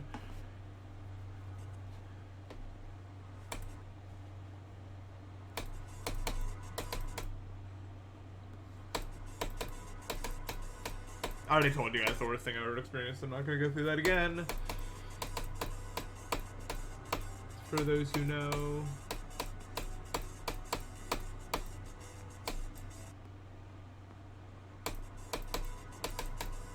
No, no ball torsion. Jesus.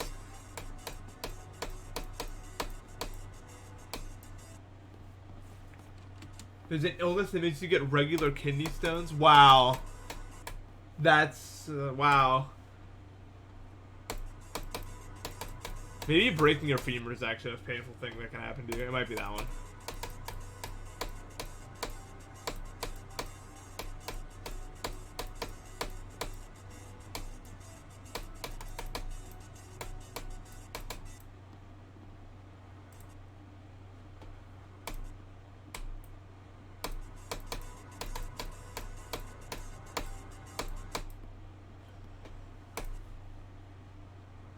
That sounds awesome.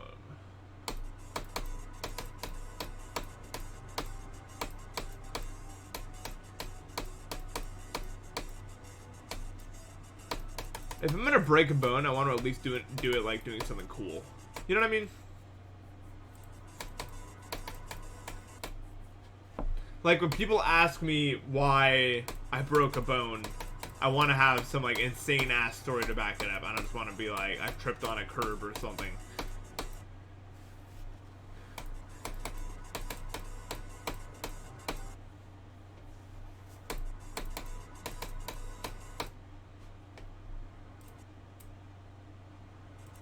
What is a hematoma? What is that?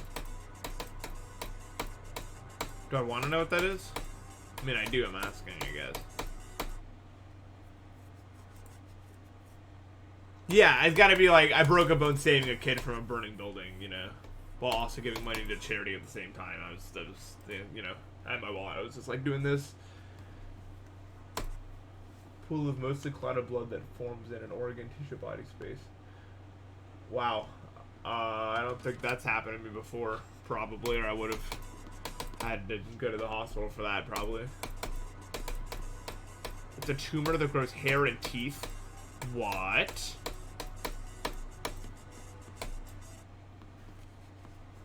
Okay.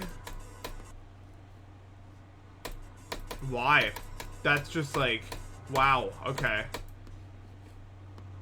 I don't need to see one. I don't need to, because then that image will get repeated somewhere else that I really don't want to see it, you know what I mean? It'd be one of the things that once my brain has that material in other places, it's going to start using that. No, I don't need to add that into the possible thought pool. That's one of the main reasons why I don't want to watch, like, horror stuff. I don't need to put those images in my head for later usage. I just don't, you know what I mean? Like,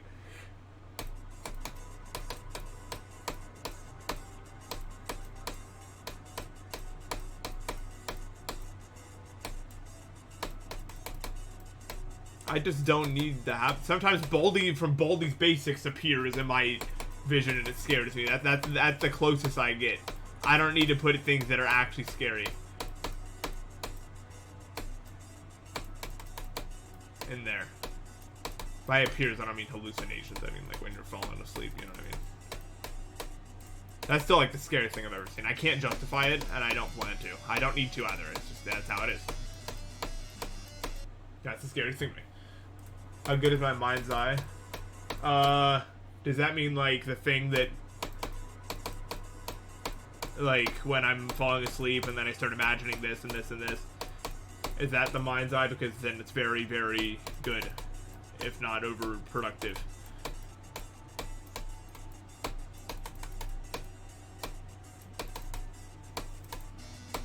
Well, okay, I'll do it by telling you a dream I had last night that happened in the span of maybe 10 minutes while I was trying to not fall asleep. I accidentally fell asleep and then this happened. I dreamt that I was on a movie set for a movie about some guy that overdosed and then was trying to drive home and he crashed his car and then he gained superpowers from it, okay? But I don't get how, like, for some reason the drug and the crash did something that gave him superpowers, and I don't know why.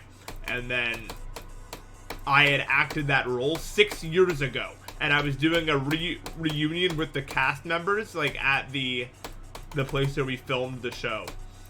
And this was like implanted in my head or something like that, and I was the guy who overdosed and then was driving, and then all that was happening, and then we were all like talking and everything, and I remember being sad because they didn't really like me that much. The people that I did the show with, they were just kind of like indifferent to me talking amongst themselves and hanging out with themselves, and like a lot of them when they're hanging out, they're pretty begrudgingly hanging out with me because they all thought they were like way cooler than me. And like I didn't really care, but I was just kind of sad because like I thought these guys were chill like 6 years ago, and I was like, damn, I didn't know you guys like weren't chill or whatever. Like I thought we could all get along or whatever, but I guess not. Like it was that kind of thing where it was like they clearly didn't like value me as a social player in the game they were playing, and I was just like, well, that kind of sucks. And then I woke up because it was 10 minutes of real life time.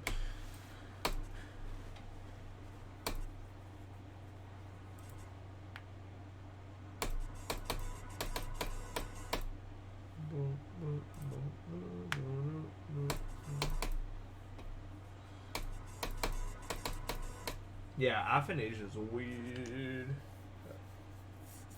Oh, aphantasia, is that how you pronounce it? But yeah, I have a very overactive imagination that does a lot of things in my brain.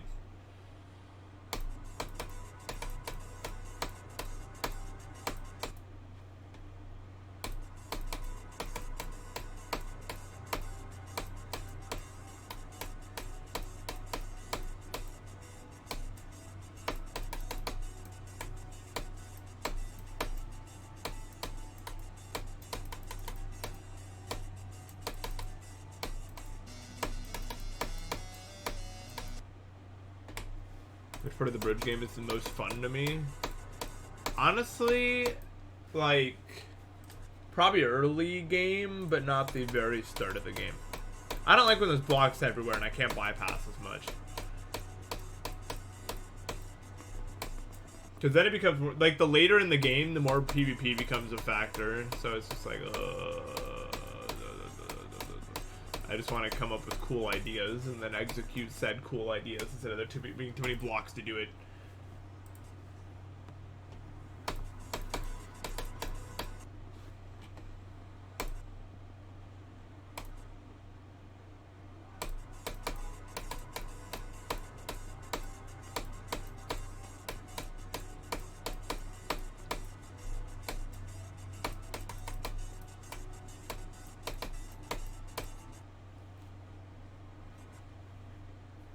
Nice.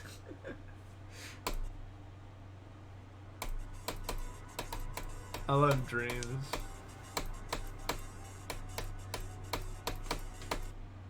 You know what I think my problem is? The problem is when I go to sleep, I'm constantly dreaming. I don't think my brain gets to like deep sleep where I'm not dreaming very easily at all. I think that's why I've been so fatigued, because I haven't gotten much real sleep. If that makes sense.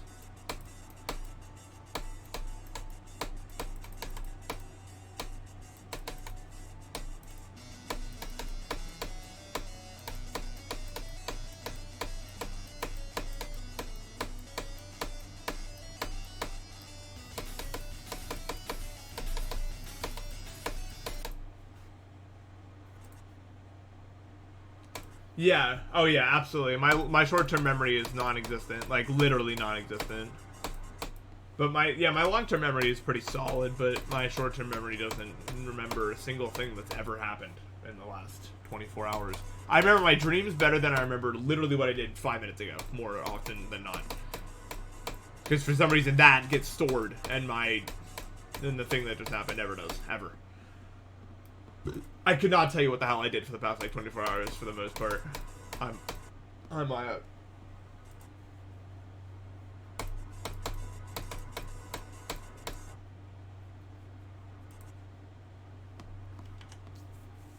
Nice.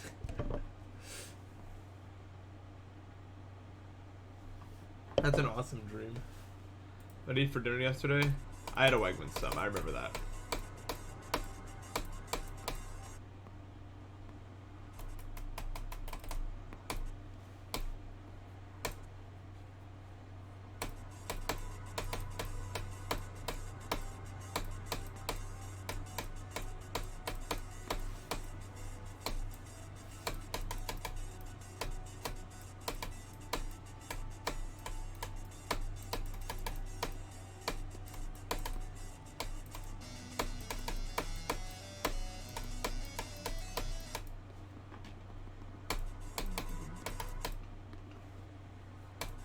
Branch of the military. I'm not a military man.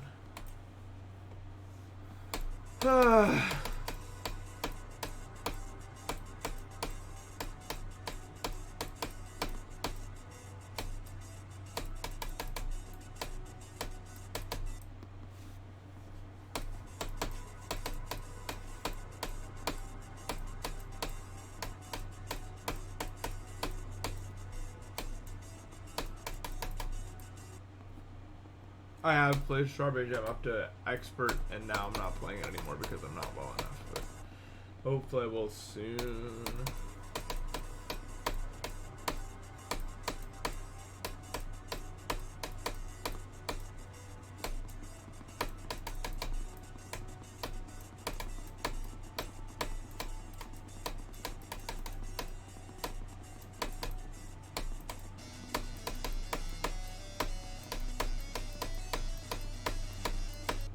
Damn it, dude. I can't do this wave anymore. Has anyone noticed? Because I haven't passed it in 1,000,000 years. The level's been really good.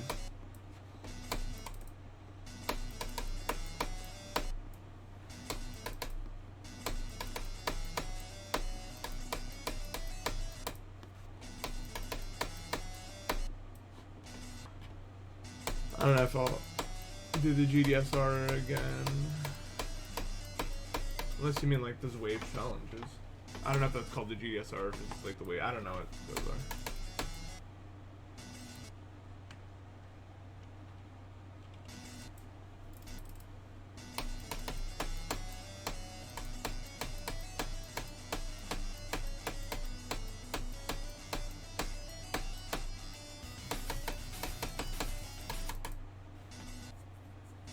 I think we'll be done with this by the end of the month. Not likely.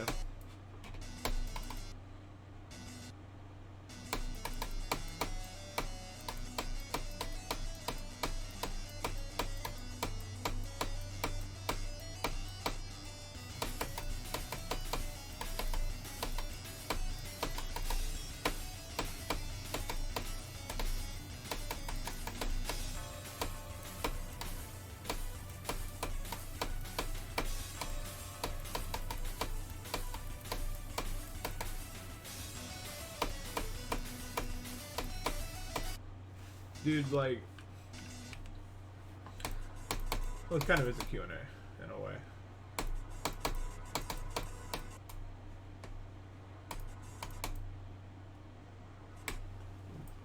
I'm really, the ocean seems like something I should be afraid of, but I don't actually have any phobias, except for needles. That's the only one, which, like, I can tell it's way more than it, like, should be. You know what I mean? I'm not afraid of heights, I'm not afraid of, like, public speaking, I'm not afraid of any of those things, but, like, needles, oh my god.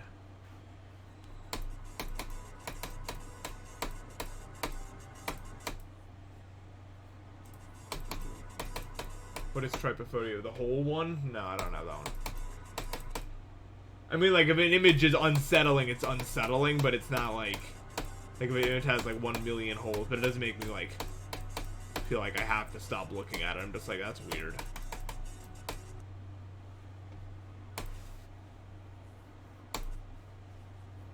What's megalophobia? I don't even know what megalo means. I just know it means big sometimes, but I don't. Not always. Oh, fear of big things. I see.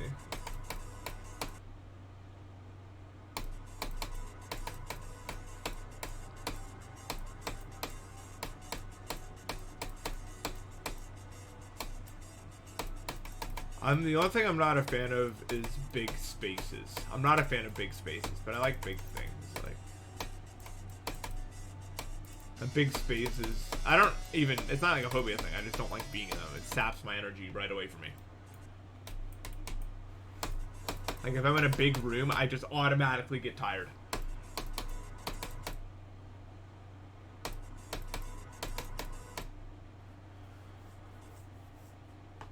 It's not scary. I just go, ugh. I just feel drained. I don't know how to describe it.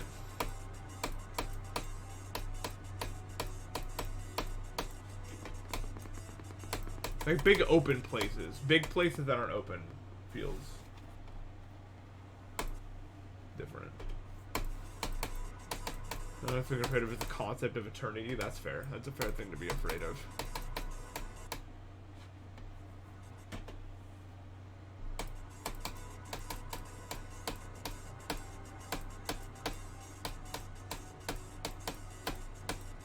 I know a lot of people that are scared that this is just an infinite loop of experiencing a life, and then you die, and then you experience another one, you die, and there's no escaping that forever.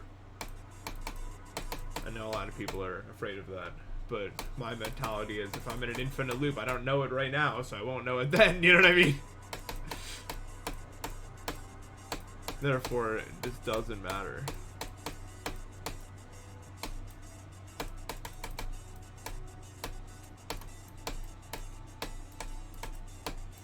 Like, if this is a loop in any way, this can't be the first iteration that I'm currently experiencing. So it doesn't matter.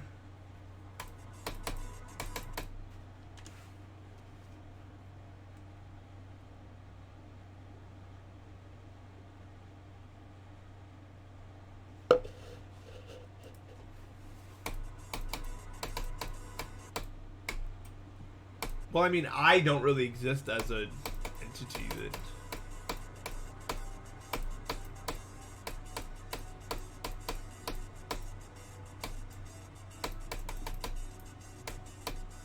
I am my brain, which is just a collection of neurons that does a specific thing. From my perspective, anyway. I don't know if there's anything more to it.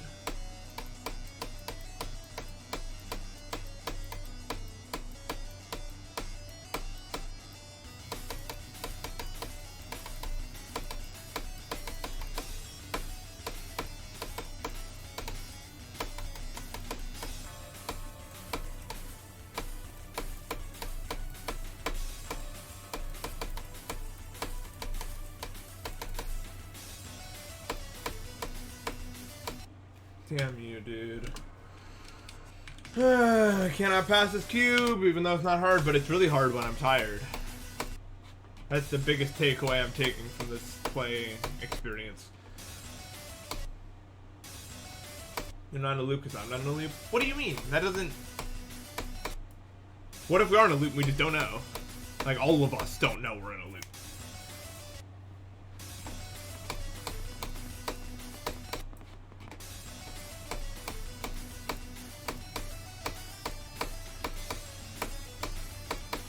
Sorry about that noise, by the way. When like, because the reason that is happening is because my chair arm and my desk are right next to each other, and like sometimes like I shake my leg up and down randomly, and then sometimes it makes that noise. I finished reading. Hold on. Well, no, I believe you exist. I don't think you're a computer that's like trying to convince me that I'm not in a loop. I don't believe that theory at all.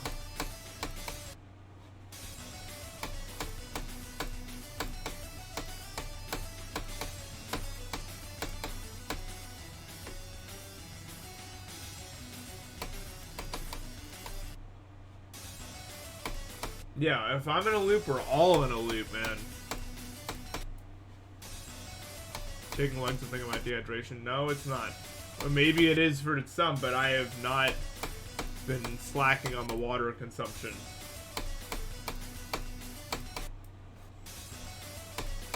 I just do this sometimes.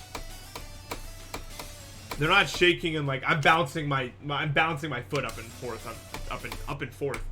My brain combined up and down and back and forth, but it started and ended in different places.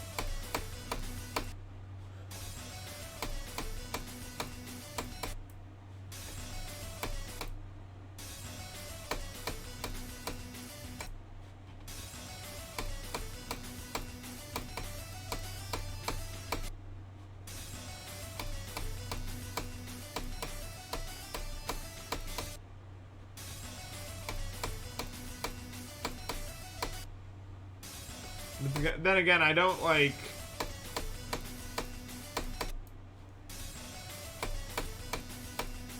I don't think there's something so important about us that we have to loop.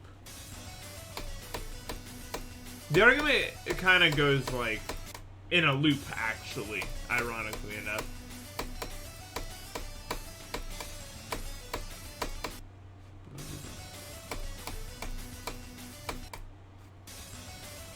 Because you could say that I'm just the sum of my atoms and parts and everything, and that's all I am, and then I die and nothing happens, and nothing's anything. But also, why does any of this exist at all?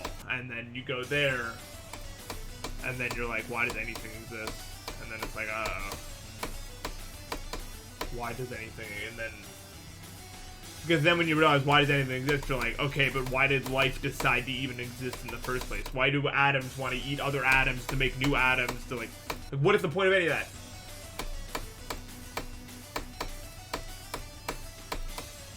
And then when that starts happening, it's like the same loop every time. Where you get into this... My brain gets into this loop very often. Where it's just like, well, I can't really be more than the collection of my parts. And then my brain's like, well, maybe, but what are your parts? Why do they exist? And then it just keeps doing that.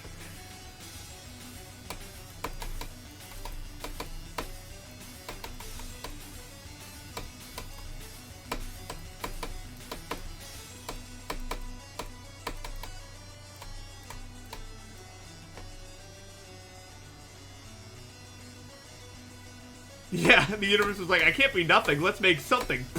Big bang.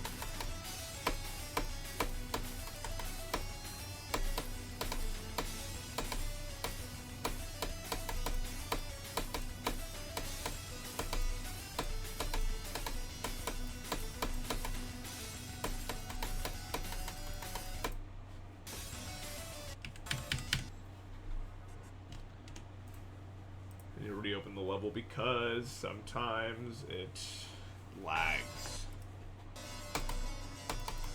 Guys, I beat it, yes. Oh my god. God.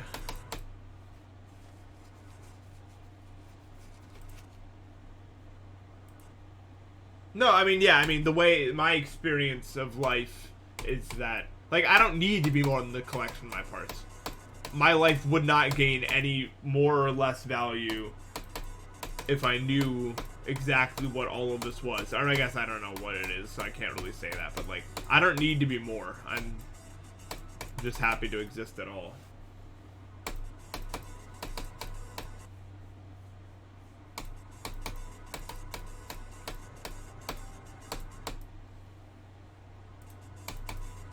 We don't need to look to the stars for meaning. I think literally our meaning is just to exist at all. The universe wanted us here for whatever reason. It wanted to make us. Not any, maybe some being, I don't know, but either way, the universe in its own way wanted to make us, so let's just enjoy being us because we exist. I don't know why it wanted to make us, but it did. Yeah. When I say the word want, it sounds like this was deliberate. But it's more just like, it happened, so let's be it. That's not a real sentence, but it happened, so let's be what it made. Why not? We're here.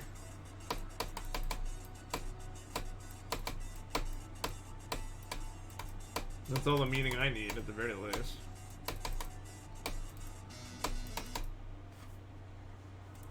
I know, yeah. That's the biggest thing. Like, I just want to know everything that will ever happen. Like, I think you should be able to view the whole timeline of every event when you die. Like, that's definitely the thing when I think about it, I get the most just like, oh, you know, it's just like, because they'll know. maybe it's jealousy, I don't know.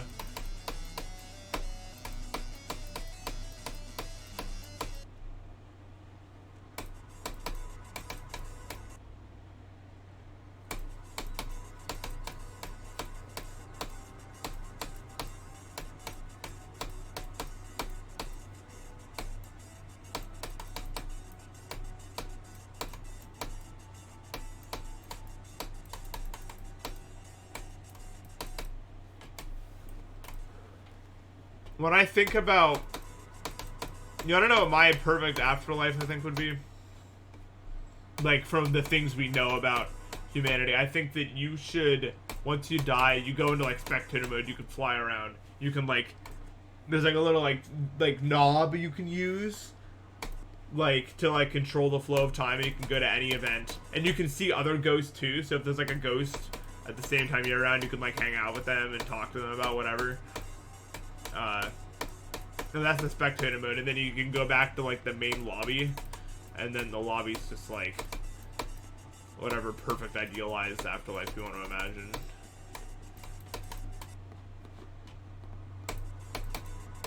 But you can always hop back into spectator mode if you want to see like what's up or anything.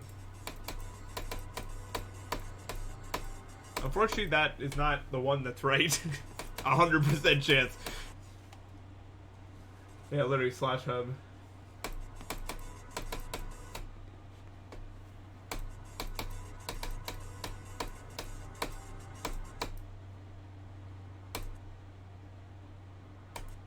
Well, I think spectators should get to choose what age they want to be.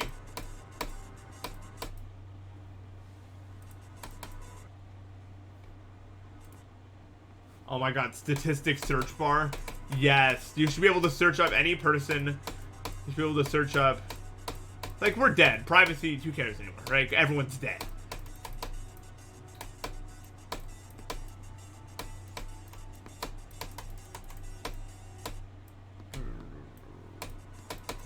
You're right. People would choose like weird ass stuff like 7. I didn't think about that.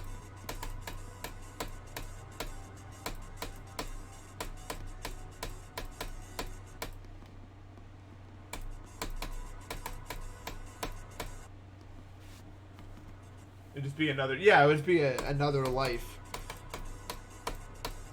It's funny coming up with theories that you can't disprove because of the nature of them. Like, what if this life we're in right now is like one of like 526 billion like different iterations of like ways you can exist as a being, and this is just one of them, and then you hop to like the next one, an entirely different universe with entirely different rules and like ways and facets that we can't even visualize with the wavelengths our eyes see, and this is just simply one of them, and you can't disprove that because it's like, why not? Why does any of this exist? What if there's just like, what if it just does that forever?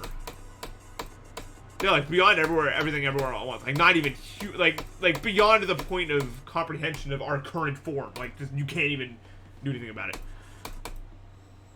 Like outside of the parallel universe theory, outside of that, like not even part of this universe. Just like a completely different universe, completely different set of rules. What anything is, and it's just that forever. Like why not? We think the universe is so big because that's all we can see. For all we know, this entire universe could be like part of one quark of one atom of one much larger system, and then that could just happen because why not?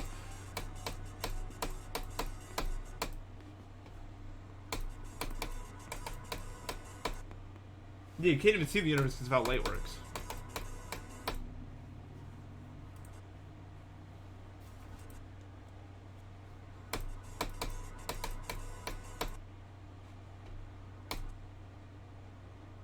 Ah, damn, how did I get philosophical again? I just got here.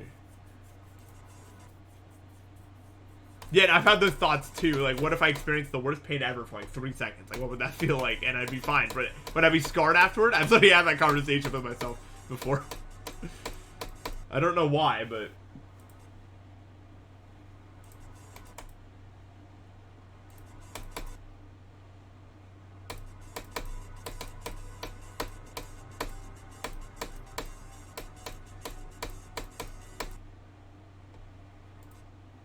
You can only experience so much pain at once you black out. I think you're right. I think I've been there twice. Where you just, like, you get so much pain eventually you just pass out until some other time.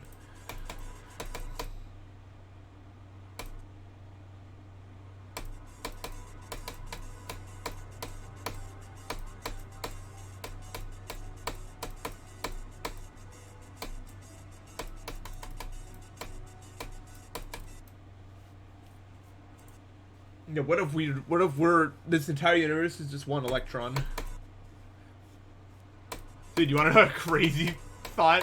What if every single, like, this universe is every single electron and the way they move and everything like that, but also the whole thing that it makes up is simply just this universe that we're experiencing right now. So there's a micro universe that makes up every single electron that is the exact same as this one. It just mirrors this one and it makes up this one, and so it just makes up itself.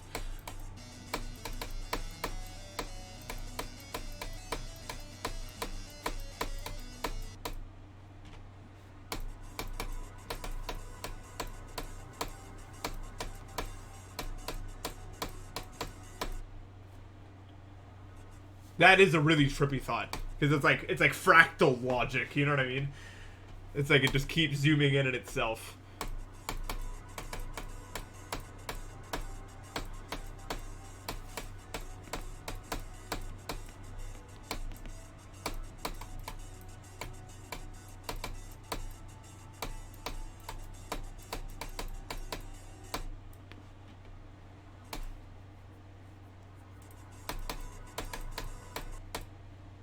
Literally.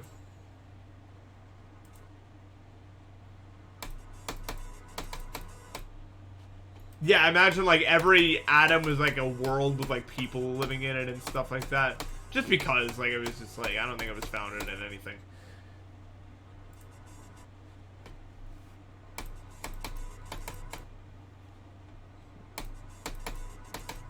I don't care how small we end up being, because we're all small together.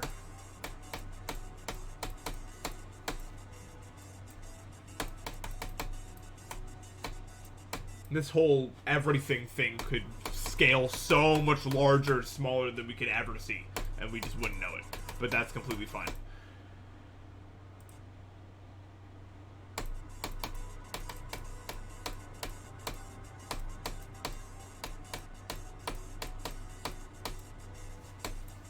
I remember there was some movie about, like, something... I don't remember. It was, like, some, like, Pixar movie where there was, like, an entire universe of people that you could, like, scale down to or whatever and hang out with them, but then you'd scale back up and whatever. Oh, I don't remember, but that made me start thinking about that sort of thing, but I don't remember what the hell it was that I'm thinking about.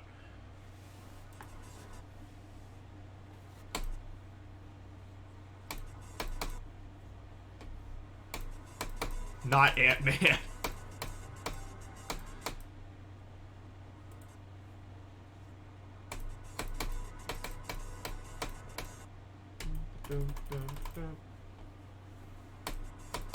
I don't remember. It was probably Horton Hears a Who. That makes sense, but I don't remember a damn thing about it, so I'll just have to take your word for it.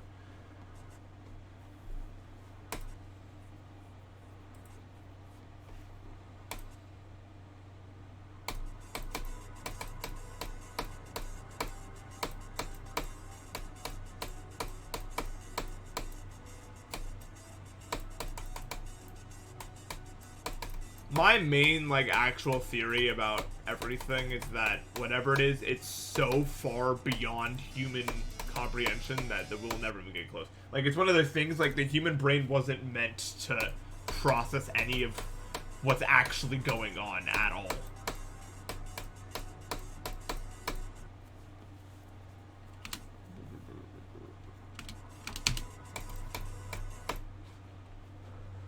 Yeah, I check my phone, it's like, we solved everything! We found the theory of everything. It's been found, guys. Science over.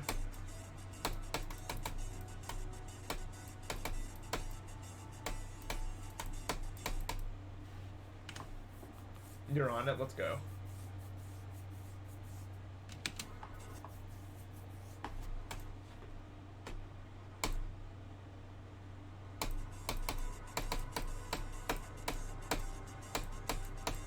Yeah, it just comes down to the, like, how can any one thing made by the universe process all of it? Right? This is like, I don't know. That just kind of seems like, not even ego, but just like, thinking we can do something that we cannot.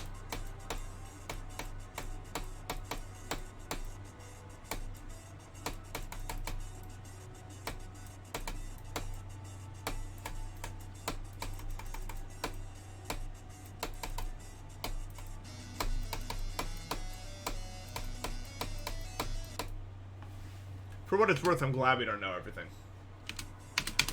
Because now we can have conversations like this, and we're all like, what if, what if, what if, and we can't disprove or prove anything, and it's like... You're right, I think the fact that we can even have a conversation like this and have any sort of grasp of what we're talking about is amazing. Like, the fact that the universe, just for whatever reason... I mean, if you think about it, it's sort of like... But, like, why do systems... My main issue with the school of thought stuff is because, like, systems that aren't complex usually are the ones that are stuck to, you know what I mean? Usually things try to avoid order. Usually things are very random. They kind of do whatever. So the fact that we're such complex systems, it goes against all of that. Like, why did all of this even happen? Like, yeah, entropy, that's the word I was trying to find. I don't know why the hell I couldn't find it. This brain fog, it's dumb. I just can't find words. But it's just like, what? It's like, but that, it kind of seems like, it almost feels like the Big Bang in a way. It's like one of those things where it's like, why did something happen when nothing was probably easier?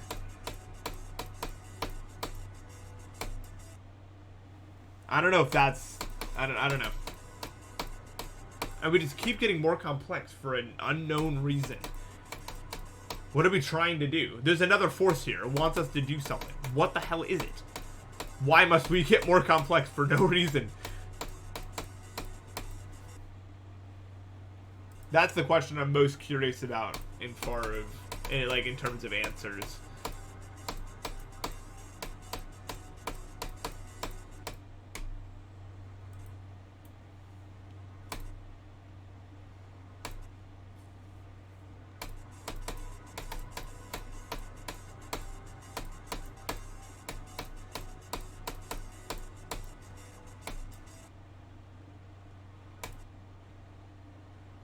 Yeah.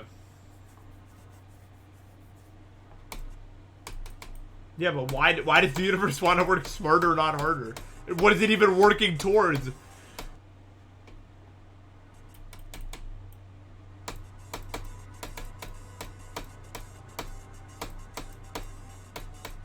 It's almost like, I feel like if humans continue at this rate, we'll get to the same point that the universe is, where it just gets so bored, that it just makes up new stuff like this. Like, what if that's another fractal thing, it just keeps looping.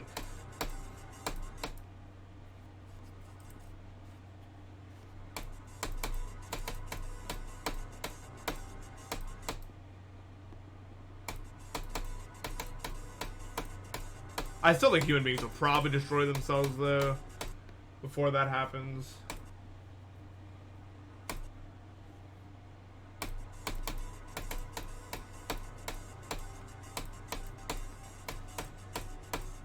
It's just who we are, I think, as humans. There's so much greed and stuff like that.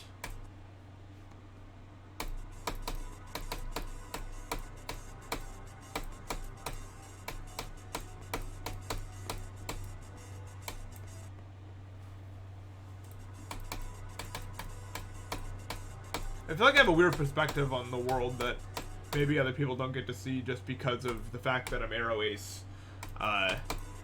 One of the major driving points and motivation for stuff has kind of been removed from my existence.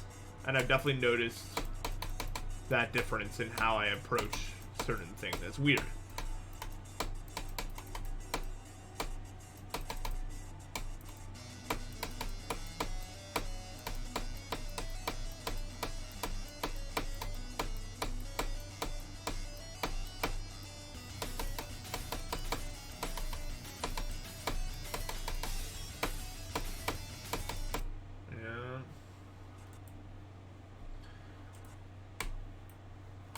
I do not think... Yeah, I still think we're in the great filter. Yeah, we need to evolve into better people if we don't want to destroy ourselves. Because right now we're greedy, we're spiteful, we're jealous, we're envious. Just by nature. That's just how we are.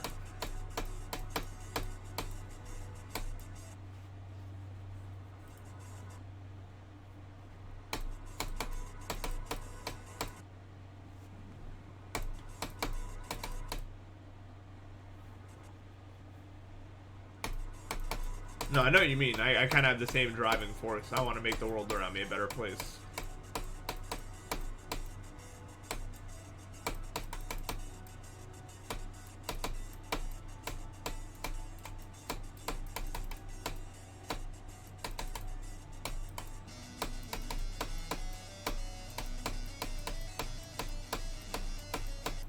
But it's weird. I feel like...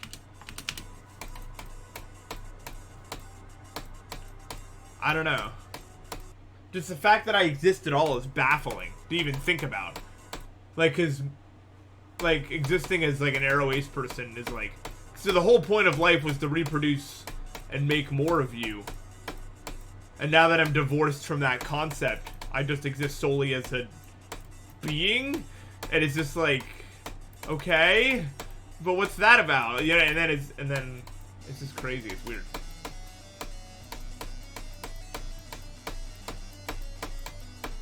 Like, the universe would not have made me if it wasn't for all of that, obviously. I agree. For at least, especially for us, life's about self-fulfillment.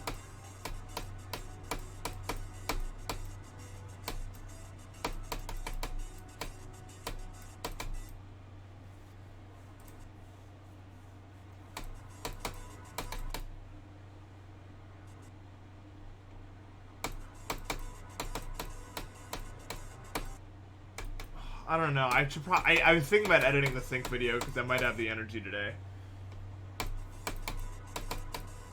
Maybe.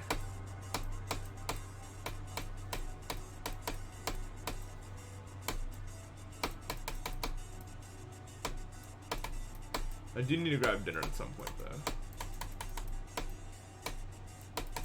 In a while. I think I should get water. It's been a while since I got water.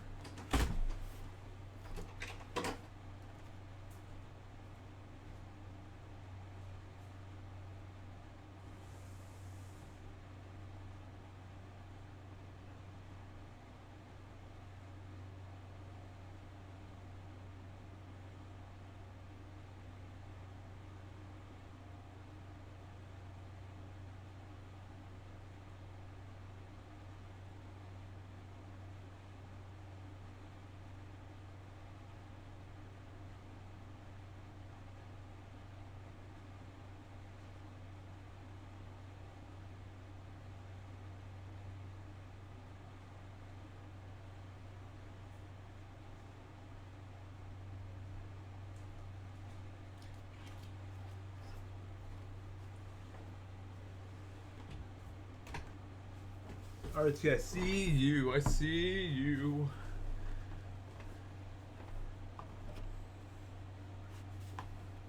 It's here.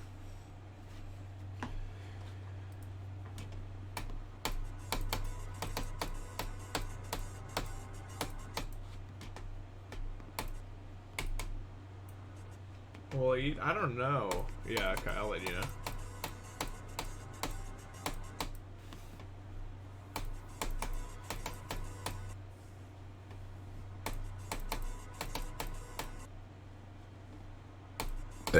Ugh.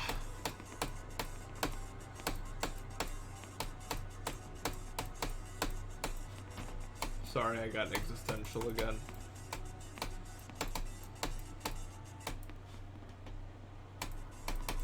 It happened again. It's so easy for me to fall into that trap of... The thing is, it's like... It's so easy when someone starts talking about it for my brain to just be like, I care about this. And then I start talking about it, and then before the other part of my brain even realizes that it's been duped, I'm already deep into the conversation. I'm like, well, now I have to finish the conversation, so let's do that. And then that admittance of self-defeat there is when... Yeah, it's like a funnel, literally.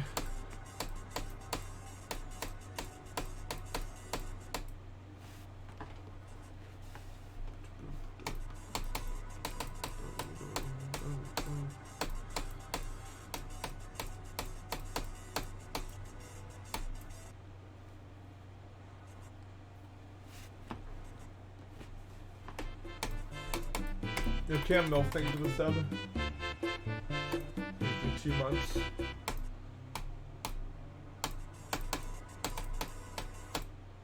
What would exclamation mark lurk even do? I see people typing that in chat all the time, but like, what is it?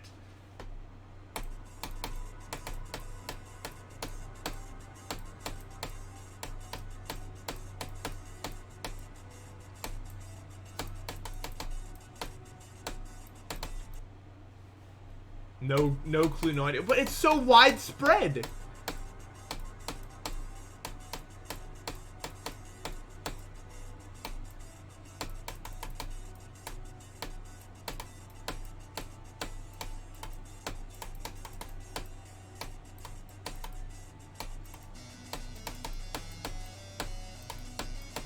Someone's gotta know.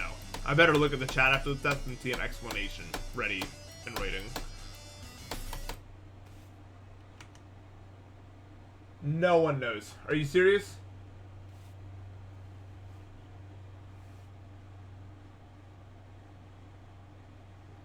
Well, I know what lurking is.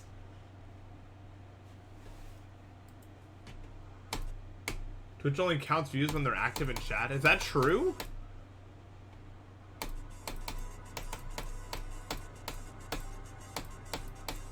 There's no way that's true. That can't be true, dude. Because otherwise, like, when I was sleeping during the subathon, I'd go down to like 2 viewers for the 2 people talking at like 5 a.m. But that wouldn't happen. Or it didn't happen, so it's not true.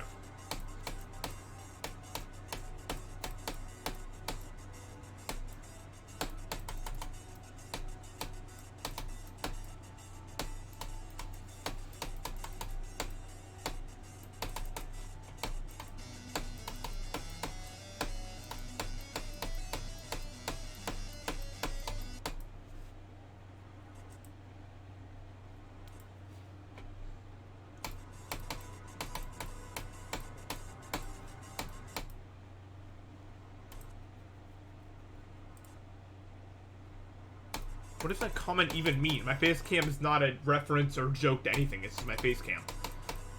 I don't even know what the hell it is that you're referencing.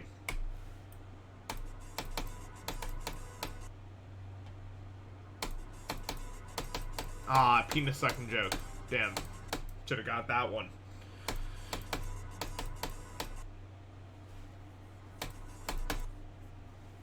The classic.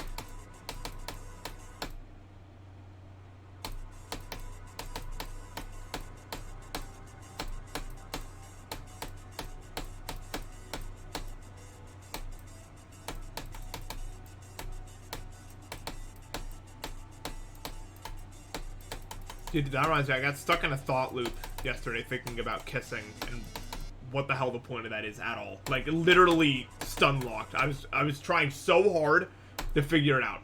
I've done this multiple times. It's like the least sense a single thing makes to me, maybe ever, in terms of the human everything. Because even stuff like sex and all the specific, you know, organs, I get, like, why someone would be into that, but I can't. Kissing just literally does. What?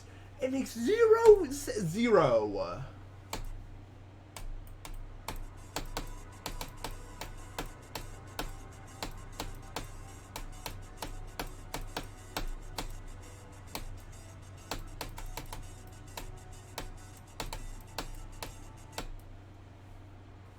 Really? I need to see that video. I can't believe I never looked that up. I don't know if Vsauce covered this topic. Makes heartbeat faster. That's not a good feeling. That's tachycardia. I need to see the YouTube video. It sounds like a good one.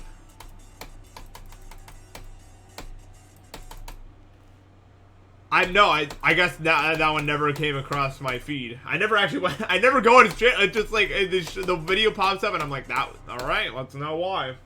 And I guess that one never showed up.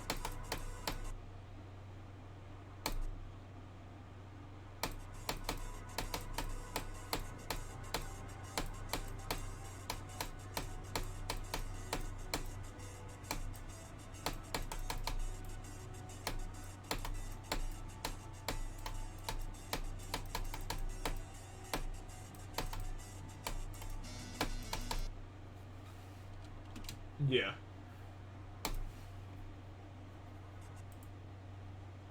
I think it's going alright. I think it could be something to do with my brain being divorced from the idea of, like, second time I use that phrase, this shit, I should probably stop. Like, nerves maybe don't equal pleasure or something for me, or something. Or, like, the way that those two things interact with each other might just not work correctly. Maybe one of the reasons I'm ace. I think my brain might just not get it.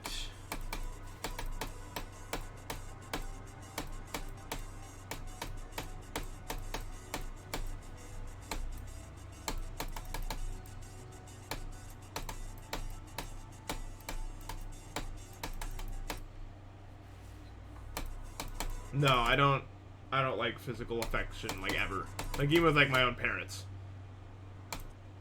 Even though I love my parents, but, like, that doesn't really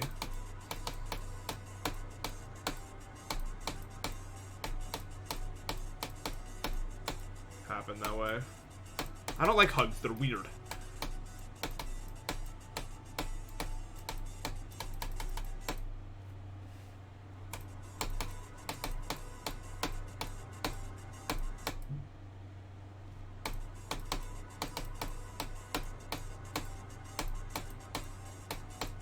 But I mean, I like hanging out with, like, a dog or something. I like hugging dogs, but also because they're soft, I think is why. It's the same reason as why, you know, pillows are cool.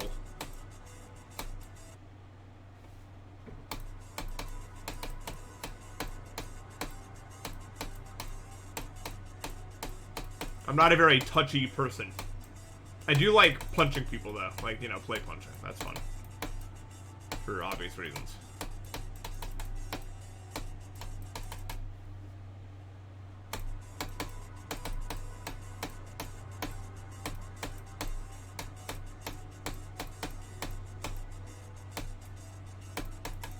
Well, yeah, I like hugging people like when I'm cold.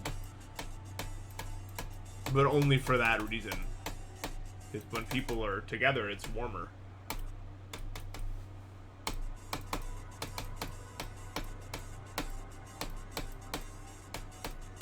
It's like penguins. That's why they move in like herds and everything. And those like tight packs.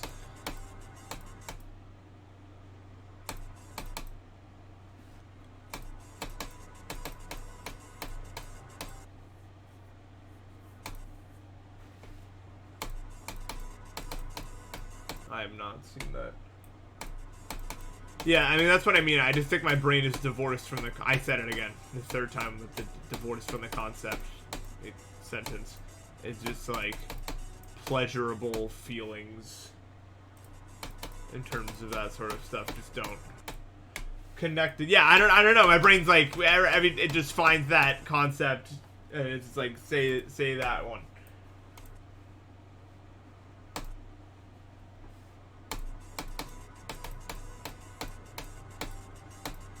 So yeah.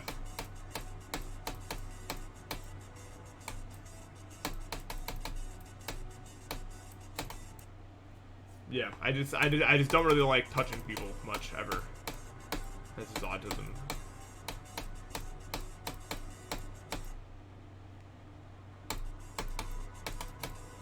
For me, the person I had the most physical interaction with was probably my dad, because like I couldn't hit my mom, like, you know, because obviously you can't. But I was allowed to hit my dad, so I was good. My dad was like, you know, just like do it randomly.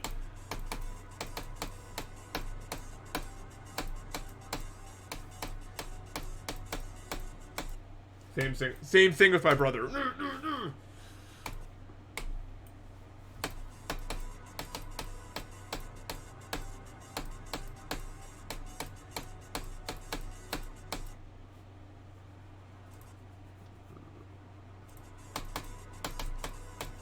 Dude, my best friend's dad did this thing with handshakes where he'd do the thing where he like moves each individual finger around or something while you're doing it. It's like it feels like your hand is dying if he does that to you. Like he does this thing. There's no way for me to describe it. He shakes and then he moves like this occasionally to just like mess with you, and it's like when that happens, like the 1 out of 20 times that he decides to do that, it's like it's death, dude. It's the worst outcome of all time.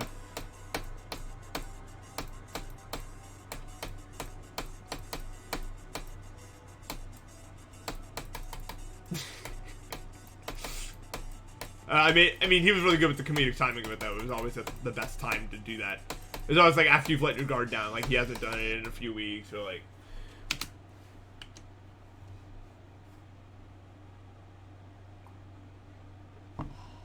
It wasn't like actually painful, though.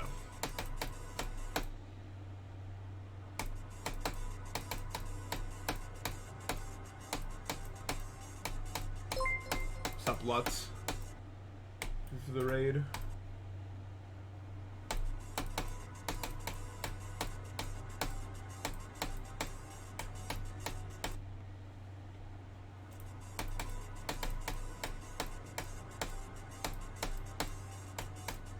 But like, I really love like dogs and cats and stuff like that. They're like interactable pillows, you know?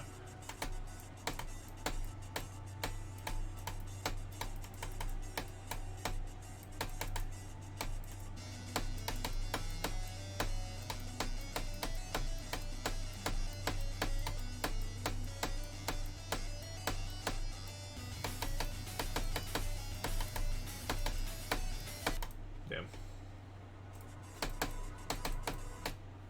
Yeah, I know, yeah. I don't know, I feel a very strong connection to dogs and cats.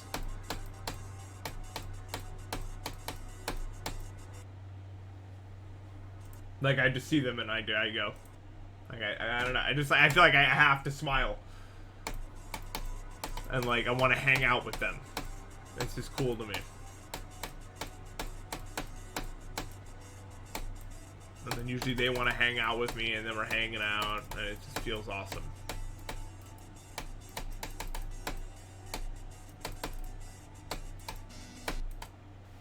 I know, yeah. I'm a big animal person.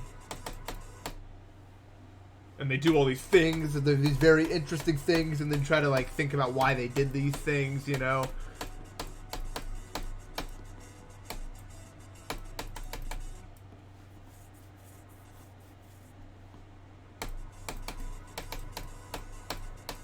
I don't trust people that don't like dogs and cats to some degree. Like, they're so cool. Yeah. Yeah, when an animal dies in a movie, I'm livid with it. Like, way more so than when a person dies. I'm just like, All of a sudden, my emotional investment has been kicked up by 20 notches.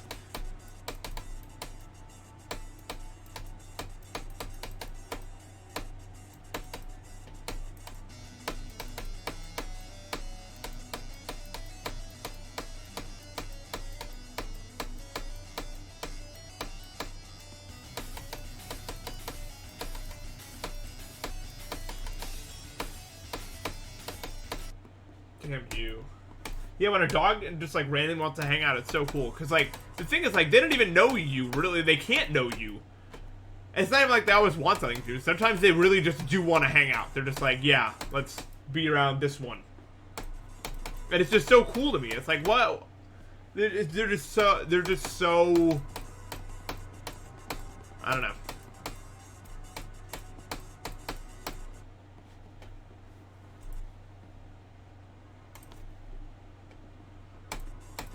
Cats are a lot more individualistic than dogs, for sure. But I've always had. I've had cats too, but mostly dogs.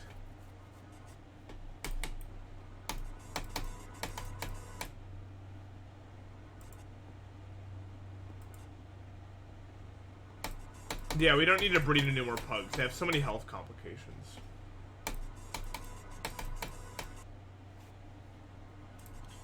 My dog Elsie's really smart. Because she grew up around a bunch of cats. So she kind of acts like a cat. Because the first year of her life, she was with like 9 cats. Until we adopted. So, and dogs have a shorter, you know, developmental cycle.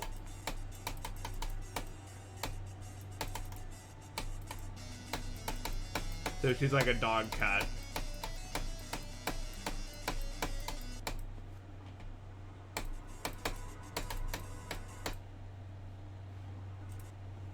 Yep, Elsie is a Jack Russell.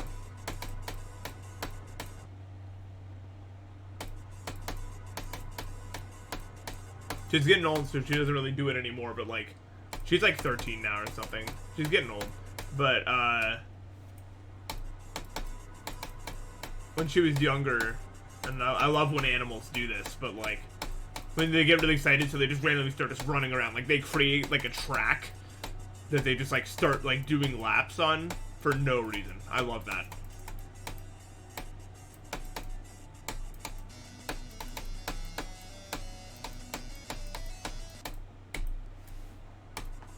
Yeah, they're so good. Like, why? Like, why do they do that? But they just do.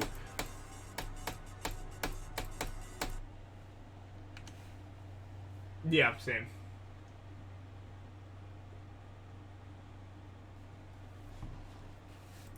Elsie doesn't do no zoomies no more. Yes, when dogs go outside to go to the bathroom, or like especially when like the temperature's a certain kind of way, or if it's raining or something like that, those will just get really excited by it and they'll just start running around. They'll just do that. I love that. You can tell they're just excited about it all. Like, they're just like, that was cool.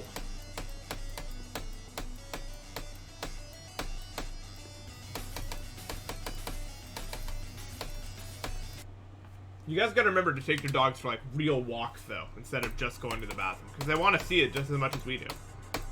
Happiest I've ever seen Elsie was less than a year ago when we were can't even remember the place now. Acadia National Park. Sometimes my brain forgets names all the time. And Elsie went mountain climbing with us. And she loved it. Oh my god. You can just tell.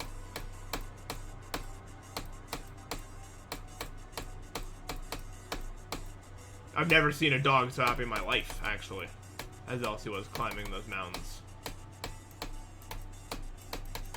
She literally did it until her legs wouldn't go anymore. It was so funny. But yeah, you guys gotta remember to take your dogs for real walks. They want to see it. They love nature just as much as we love nature. You know?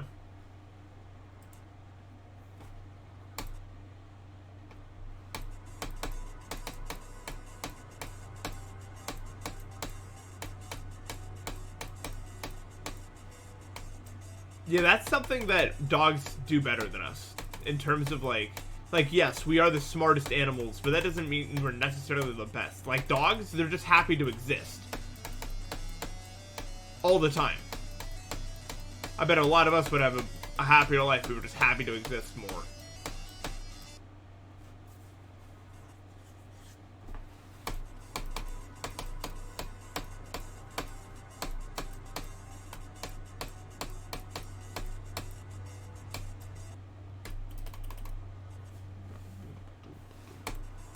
A lot of aquatic life is smarter than we give it credit for. I know the crow is also super smart.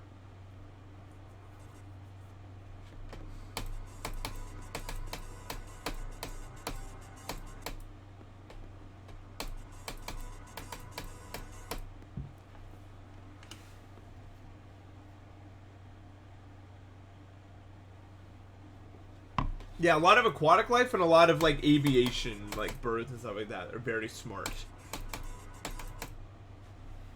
I mean, if you think about it, a lot of those creatures kind of dominate their space, like the sky and the water. So it makes sense that they would have some sort of edge. Like whales and dolphins are really smart. Although dolphins are just psychotic, I've heard. Like, just insane.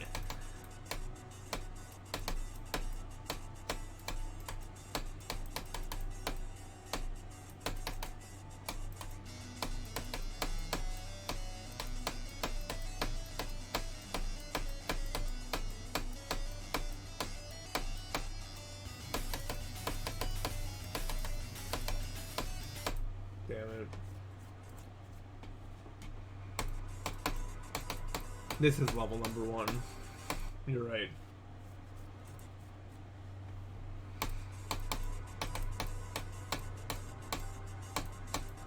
Yeah, dolphins are crazy, dude.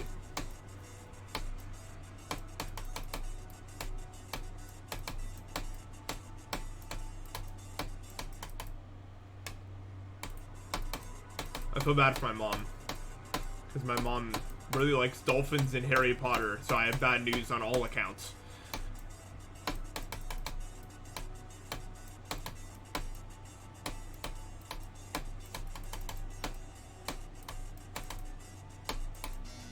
I did see Luigi beat Limbo, which is awesome. I'm so proud of Luigi.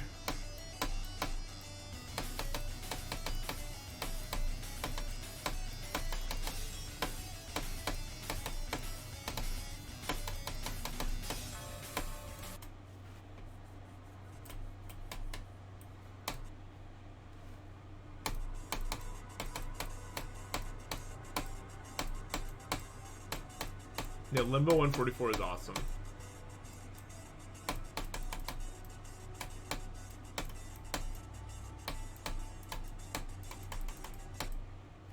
I've seen a lot of people calling Harry Potter really bad works because of the stuff that J.K. Rowling's done. But the thing is, I just don't agree with that. I still think they're good works. I agree that all the stuff she's done is really bad, but I don't think that the works themselves are bad. I really enjoyed reading the books back in the day. Movies aren't so good. But I like the books.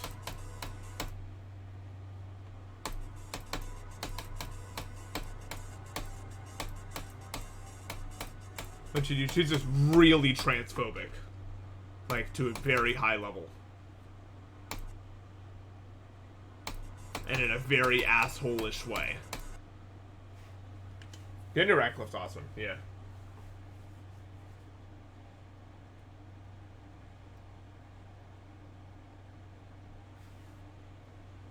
Yeah, the world building isn't great at Harry Potter, for sure.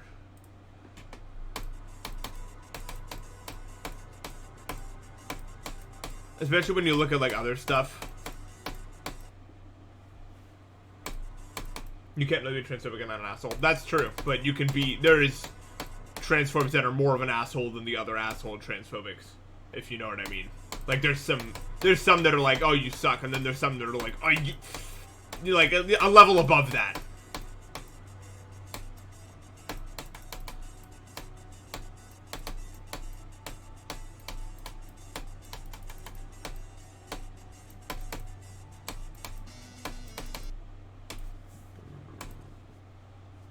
Transphobic level 2.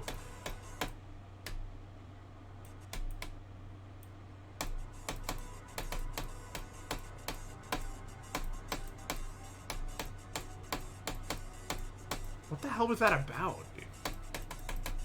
What, that Harry Potter's world building isn't that good? There's not, like... Here's the thing. One of my main problems with Harry Potter is literally just, like, the spells make no sense. Like, there's no complexity at all. When there should be. And then you spend, what, 8 years learning about them in class, and then you see them fight, and it's like literally the same 3 spells, and you're spamming? Why isn't there like 1 million spells? What are they learning? Yeah, they never explain them. The magic system. That's my main problem with the world building. Makes no sense.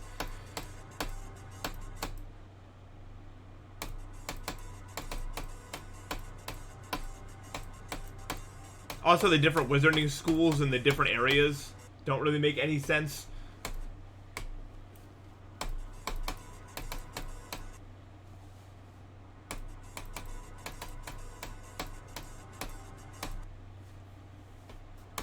I haven't like really delved into Lord of the Rings. I need to do that at some point. I've heard really good things about it.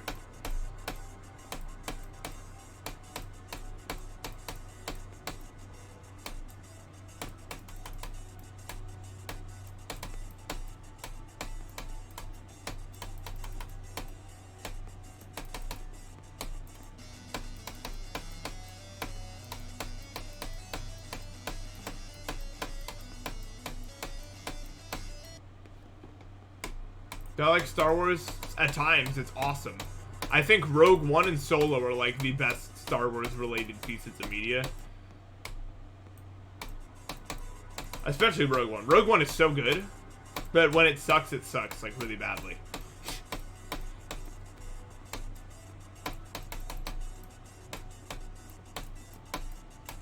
Dude, Rogue One is so good. I need to rewatch that movie at some point. I know that one is a controversial one. Also, controversial opinion coming. I agree that movies 1 and 2 suck, but I think 3 is just as good as the other movies.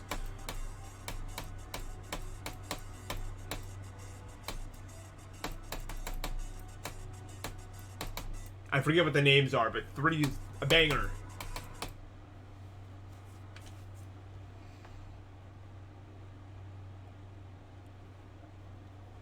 It's all as good as Rogue One. I've heard that people don't think it's as good, but You're hearing it for me. I think Solo's just as good as Rogue One. Maybe not just as good, but Solo's really good.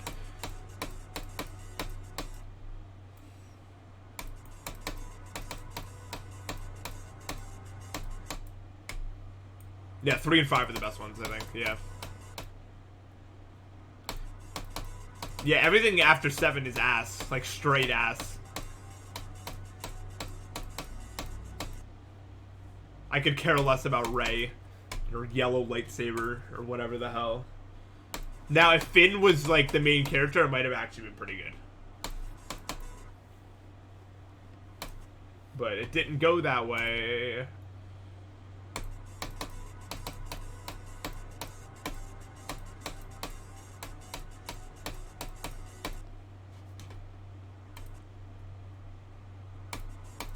But then you'll bring that up and people will be like, oh, you don't want the women to be the power. No, it's just, he was a better character. That's literally it. But I've seen this argument play out in many different places. True gender equality is you never factor that in, ever. It's just how good is the character. That's always pissed me off. Yeah, I hate characters that are just strong and that's it. So annoying. Like, and then they train, but they're still just really strong. It's so dumb. It's like, what makes a compelling, like, person to follow is someone that starts out weak, but has potential. And then, I don't care if it's a trope. It's a good trope. That's why it's a trope.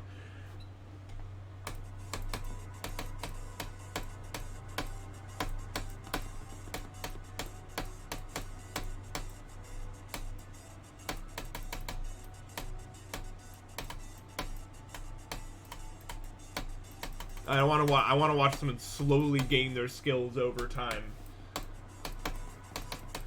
She's a Palpatine, that's why she's destroying. I don't care. It still doesn't change how I enjoy the story of the actual movies. You know what I mean?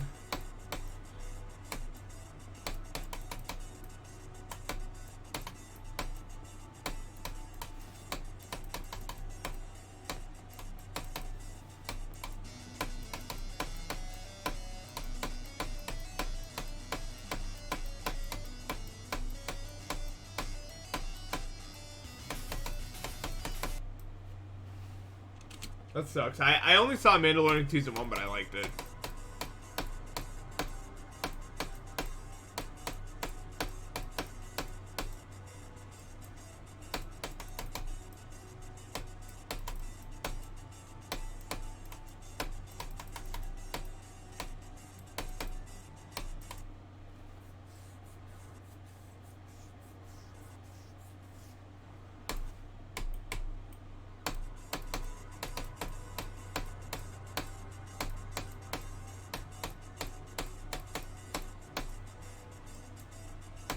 I just wish the new movies were actually good. I was kind of hoping to live in an era where new Star Wars movies came out that were actually good, and we went to go see them, and then they were good. But that didn't happen, did it?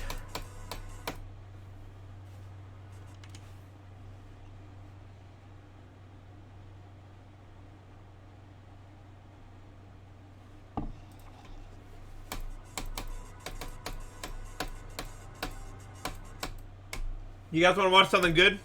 That is progression. Watch Gurren Lagann. Just watch it. Don't even think about it. Don't even think about whether or not you should just watch it. It's so good.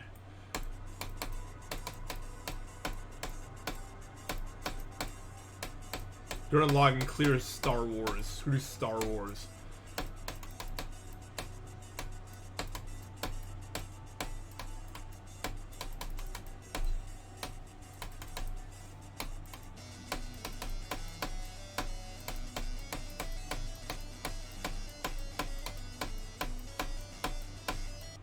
Anime just has a lot of Western media beat, just in general. That sounds like a Reddit-ass take, but I don't care. In terms of displaying a lot of things, anime just has it better, for the most part.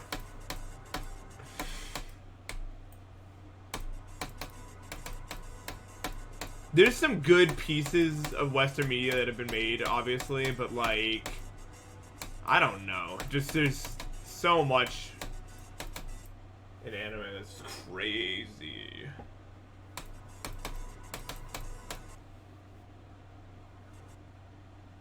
Yeah, yes. It's just so money motivated, Western media is. It doesn't feel like it's taking any risks or anything like that.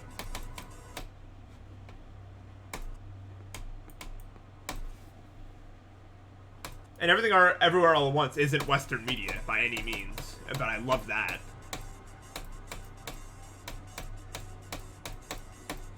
The best piece of Western media I can think that's like ever come out is probably The Good Place. I love The Good Place so much.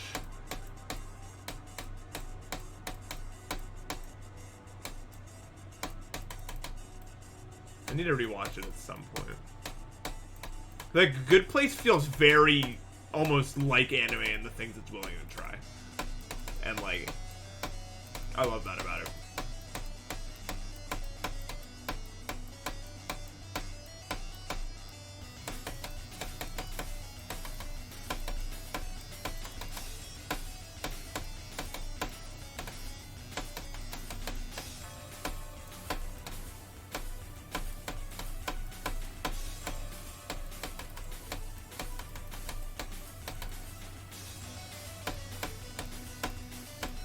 No, I overcorrected. LMAO. Oh yeah, Breaking Bad's Western media. I completely forgot about that. That's arguably, I don't know if there's anything.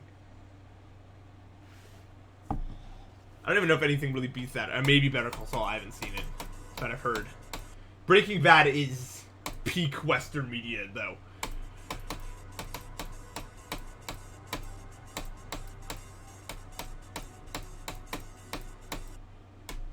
Like, it's so good.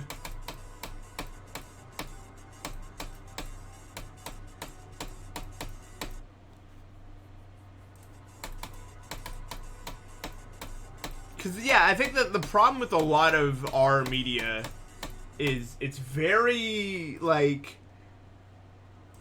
There's something... like, anime retells a lot of the same stories, but it does so in a way that makes you think about it from different angles. It kind of feels like a lot of American media, Western media. It's kind of the same story from the same angle every time. It almost feels like, in a way. That's not a great way of putting it.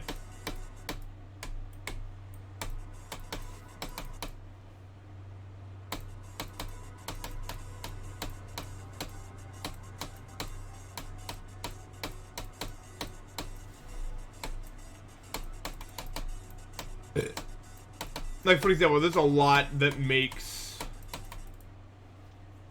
Gurren Lagann and, like, Hunter x Hunter similar, but at the same time, not the same at all.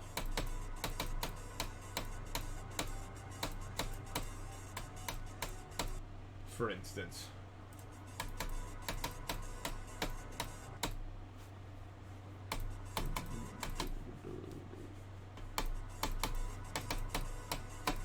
Yeah, favorite Marvel's definitely Guardians of the Galaxy. My favorite Marvel thing I've ever seen is actually probably Moon Knight. I was not expecting them to make something that I actually enjoyed that much as I enjoyed Moon Knight. I was really sick one day at my parents, and they were just like, "You're watching the entirety of this right now," and I was like, "Oh yeah, you can't. It won't be that good." It was that good. Like, it was. I was in.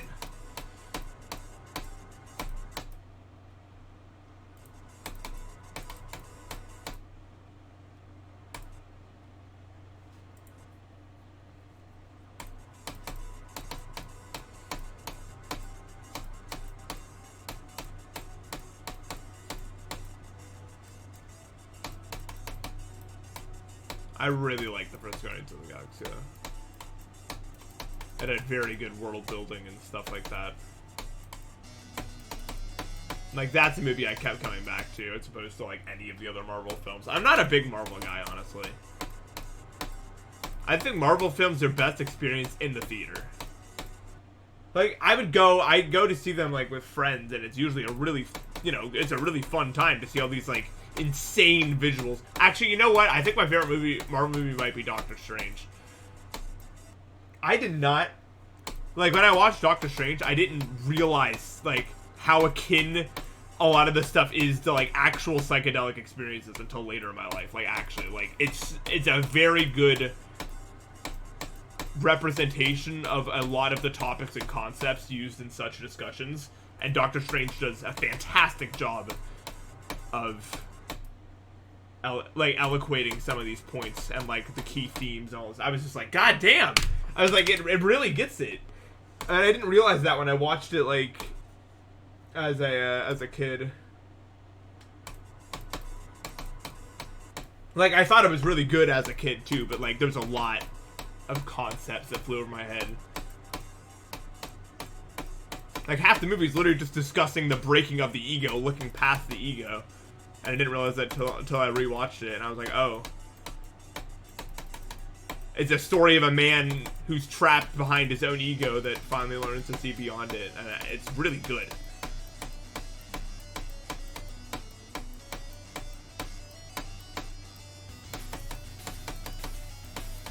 So that's probably my favorite one.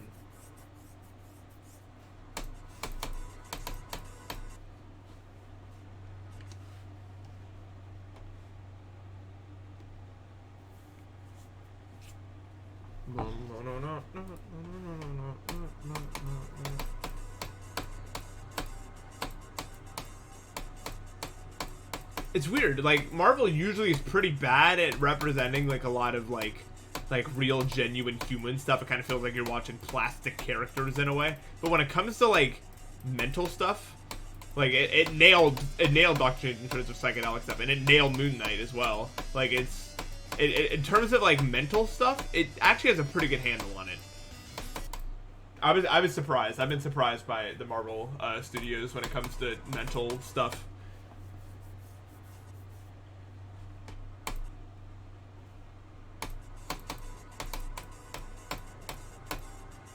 I think Marvel movies could be a lot better if they didn't, like, throw in random joke quips all the time. In some movies it's good. Like, most of the funny stuff in Guardians of the Galaxy, for instance, is funny. But in, like, Doctor Strange, I thought it was very off-putting. That was my biggest problem with it. Like, you'd have a really serious moment and then some random joke and just kind of be like, okay.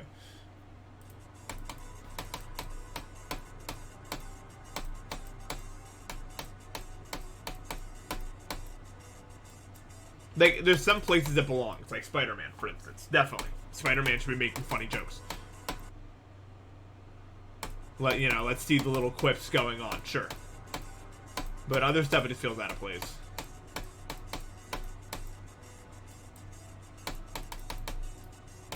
Or, like, tries too hard to make sure you know there's a joke happening. It's not subtle at all. It's like, it's trying to force everyone to know, like, look, it's the joke, we'll stop the music and everything, and then do this, and then zoom in, and it's like, relax.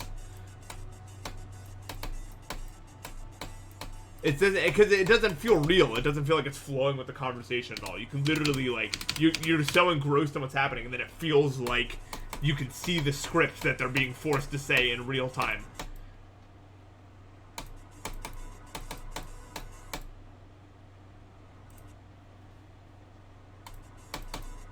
The humor in Ragnarok was annoying. I thought the movie was pretty good, though.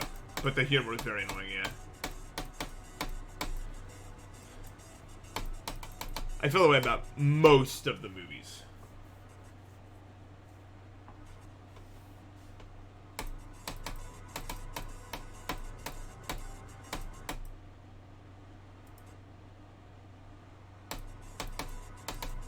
Yeah, Thor Ragnarok, like, I actually really liked.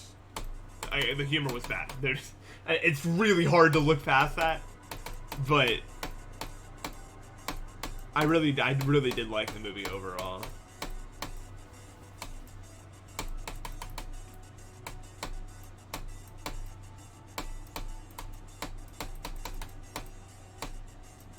I think the best way I can describe it is a lot of comedy in modern media has shifted more towards, like, later season Simpsons versus earlier season Simpsons.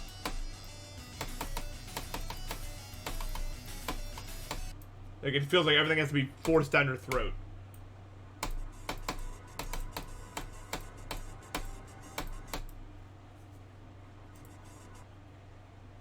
It's very Western. Marvel's very extremely Western.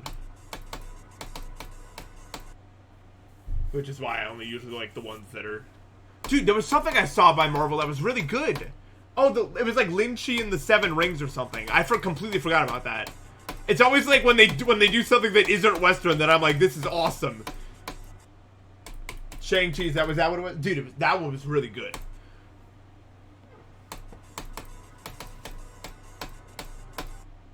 I guess my brain autofilled. I told you I'm not good with names. I can remember an entire movie, but not the name. My chat hates me. This is so sad. That movie was awesome.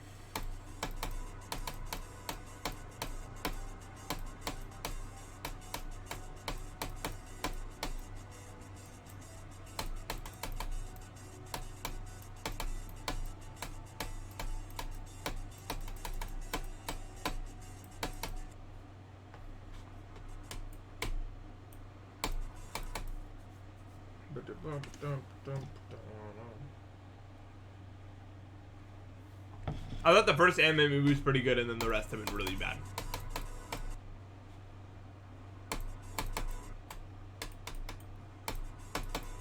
Speaking of like this sort of stuff, when is Invincible getting a new season? I remember that was like announced as like something that's happening. 'Cause that is, we will be watching.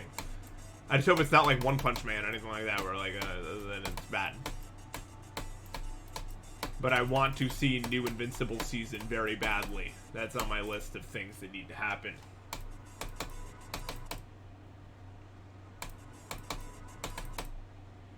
Is it hot? Let me see. The temperature fluctuations I'm not a fan of, dude. It needs to relax a little. Oh my god! 74?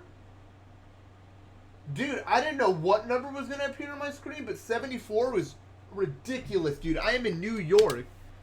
Oh my god, I was expecting like 50 something. Because it was 20 last night. 74 is ridiculous, dude. How am I ever gonna get... You know what? That's probably why my sleep is so inconsistent, dude. All these pressure changes, dude. Like, how do you navigate them, man? It's ridiculous.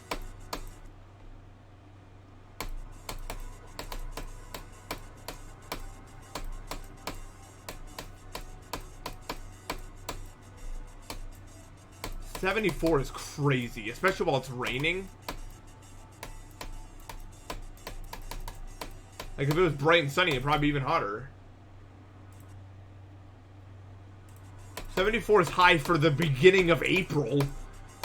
It's not high, like, actually, but the beginning of April is 74? Especially considering it was, like, averaging 30, like, 1 week ago. It just kind of jumped. 74? Dude, that's so dumb. It's like, it's hotter outside than it is in here, then.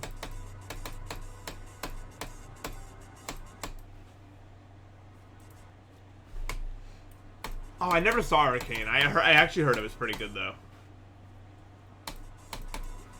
From good sources, like my mom, who's usually right every time. She was like, let's watch The Good Place. We watch it. Oh my god, let's watch Midnight. We watch it. Oh my god. So, usually I just like blindly watch whatever she says is good.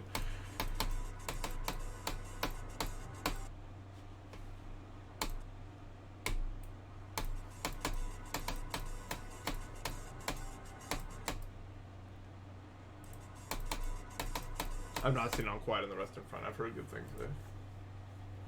I want it to be warm and not cold. I want it to be cold and not warm. I don't like warm. I don't have AC, so that would be why. Or, I mean, I do, but you know what I mean. Like, my house doesn't have cooling, but I have an AC. But then the rest of the house gets hot, and there's nothing I can do about it. But my room, I'll be fine.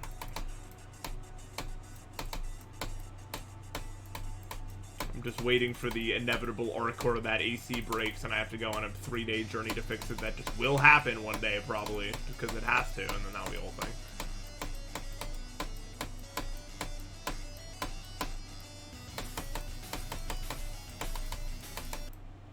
Damn. Death Note's awesome. Death Note is so sick, except for when it's not.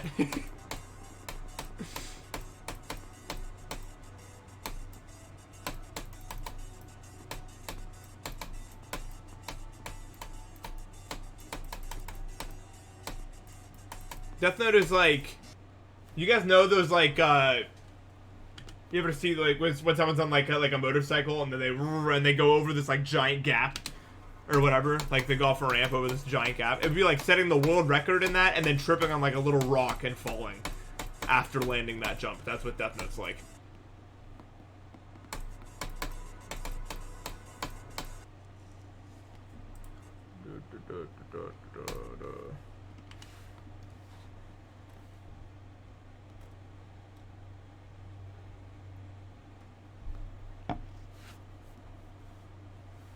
I don't think I have a bad mindset about this, though.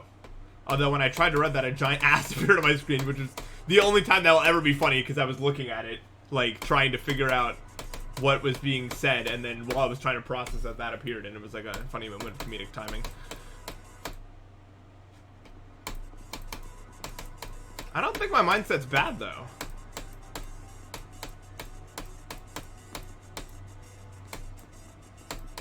Yeah, I believe I can do it.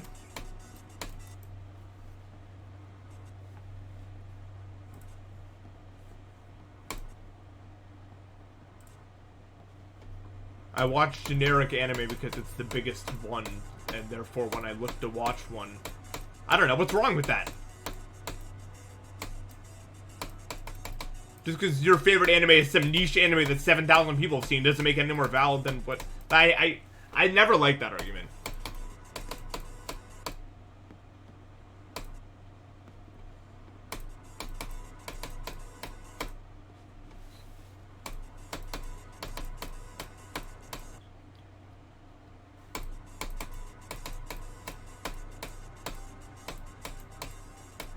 Ah, well, he's a good friend because Assassination Classroom is awesome.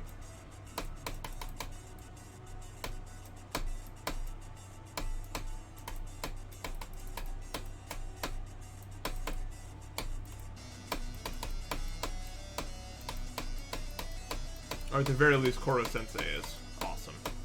I doubt there's a single person that watched it who would disagree with that. Unless you like hate people or so, I don't know.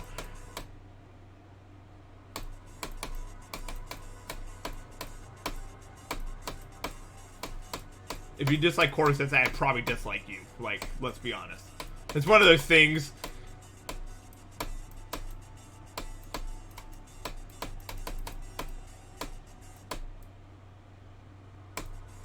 But yeah, I never got the argument just because something's popular doesn't mean... For example, like, just earlier today, I was, my friend showed me this thing where it was like an Osu song tournament thing that you would do with yourself, where it would, like, you would play... like, you wouldn't play it. It would, like, put two songs next to each other, and then you would, like, say which one you preferred. And, you did that until you basically came on... You came to one song that you voted to be the best song in Osu or something like that. And you could see, like, what everyone's rankings were. You could see, like, what the most popular ones to be near the top were on the thing. And number one was Painters of the Tempest Part 2, and I got all excited because I was like, that is the best. I was just so excited because, like, I was like, you guys are right! It is the best song of all time, and it was this great moment. Like, does that make Painters of the Tempest bad because everyone thinks it's the best one? No, it's the best one! I don't think there's a single song. I mean, I get it. I mean, like, it's Painters of the Tempest. It's like, you aren't gonna... At least, I mean, that's true. I mean, you see any song versus Painters of the Tempest, what are you gonna vote? Like, if you've ever heard Painters of the Tempest. So, I don't know. The argument that something can't be the best just because it's, like, the most popular one, like, it doesn't have any bearing on it. And I don't spend a lot of time watching media, so I don't usually go out of my way to trying to find the obscure stuff. I just watch the popular thing that a lot of people like that I haven't seen yet. Because it's accessible to me.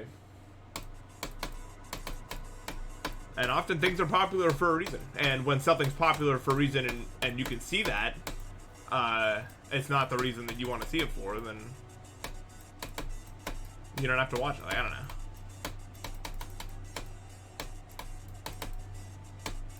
Like, I don't even really use it as like a... I don't really use it as a metric on whether or not I should watch something. I just... Usually watch some of my friends recommend, and then if I look something up, I see what people have to say about it, and I'm like, alright, I'll watch it. My favorite anime is Steins Gate, though. I mean, while we're talking about it, it's just always worth saying. On the rewatch, it's just as good, and there's things I'm pointing out, and I'm like, oh my god, oh my god, oh my god. It's just so good. Definitely rewatch Steins Gate if you've never rewatched it. There's a lot. There is a lot. I did not expect there to be that much in terms of stuff that, like, you can notice. It's crazy. If ReZero Season 1 was as good as Season 2, then I'd like it a lot more. Yeah, Steins Gate's that good. Yeah, it's... I don't know many people who dislike Steins Gate, and those people I don't trust on any other topic ever because they're usually just wrong all the time. I thought Season 2 was pretty good of ReZero, actually. And I was really critical of Season 1, so watching... I like, begrudgingly watched Season 2, because Season 1 I was like, this is stupid. And then Season 2 I was like, wait, this is less stupid. I actually like this one a lot. Especially the one part where he's going through the trials or whatever. That is I like that segment, especially the part, like the flashback. Not flashback, but you know what I mean. That is very interesting to me. I enjoyed that one a lot.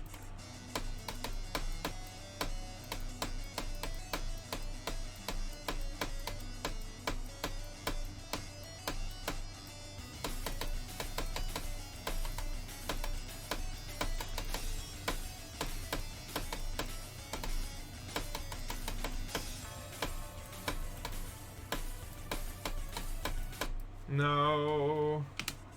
Well, I knew ReZero had to get it through. That can't end there. I watched Demon Slayer. It was really good. I don't remember it that much though now. I need to rewatch it at some point. And I never watched the Infinity Train or whatever the hell. That's not what it was called. Most recent thing I've seen was Made in Abyss, which was really good except when it was just like random suggestive child scene out of nowhere.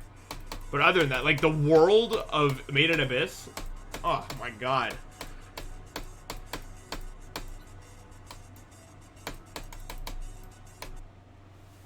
Let's go.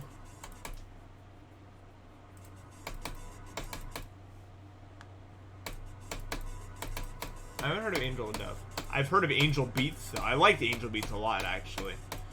I rewatched that one moderately recently. I thought it was really good on the rewatch as well.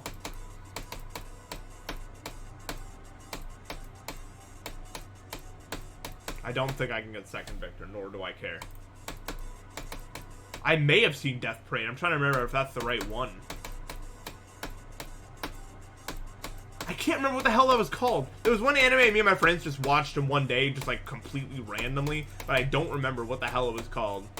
But it had death somewhere in the name.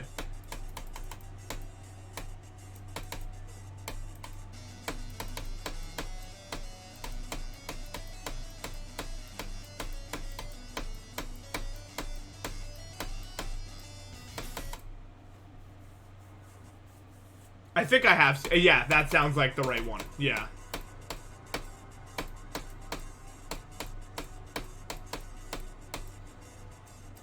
No, not Death Note. I'm not that stupid. I'm not that stupid. I don't know why that made me laugh.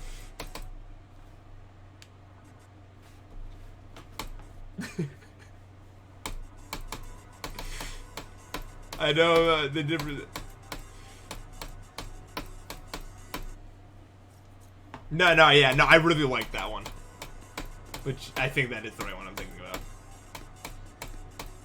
That's what I mean, like, Western media just doesn't cover topics like that in that way. But that makes me sound like a Redditor. But I mean, whatever. What are you gonna do?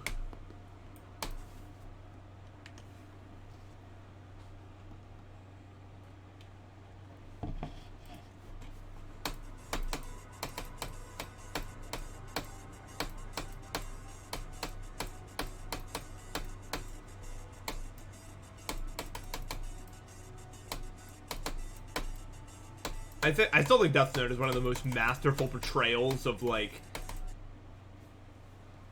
like that conflict type between two people that has ever been done. Where there's like some guy and then some guy has to get that guy. I have seen a race. It was awesome.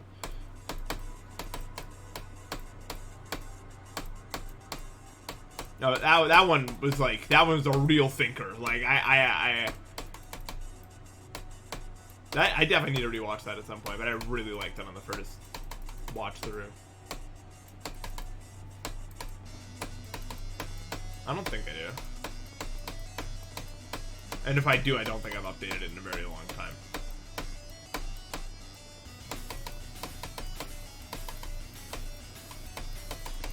That was the weirdest possible way to do that ship, and it almost worked. I was very surprised by it, and then I died anyway.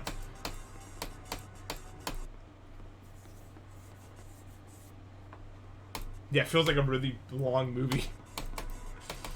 I noticed that. I've been playing GD ever since, I don't remember when. It was a long time ago. I downloaded it because I don't even remember that reason either. It was a really, 2013 at some point, play on iPad. The ball game, it was the newest one. They didn't have the UFO back then. And then I played actively until 2016 on my iPad, although it was really bad for a long time. And then I got a computer in 2016, and I played for like 2 months before my mom was like, "You're done because your heart rate's getting too high when you play." And I was like, okay. So then I spent the next year training to not have that happen to me anymore, and then in 2017 I started playing again until now.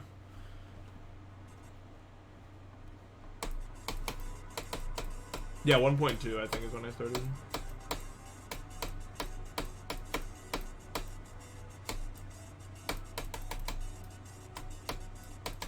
So I'm quite a fan of this game, yeah.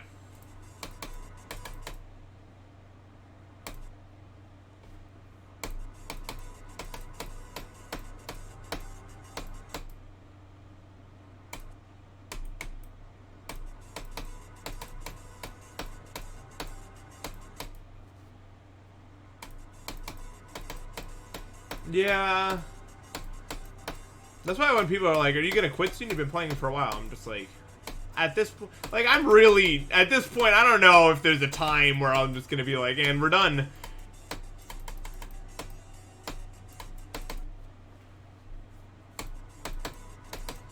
This isn't just some game I picked up one day, you know what I mean? It's not that to me anymore. It's kind of like Minecraft in a way. Like, you don't just quit Minecraft. That's not something you do. There's always something to do if you get on it.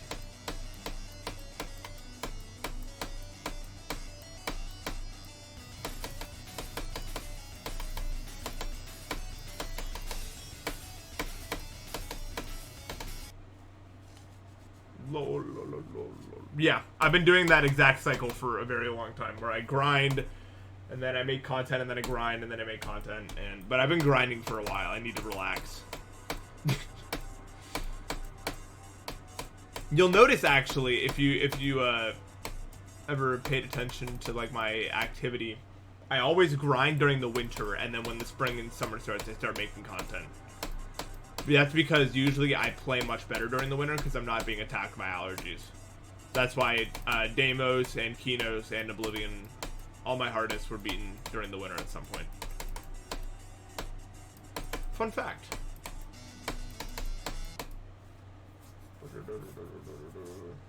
What's up, Crazy Pokemon? How you been, bro?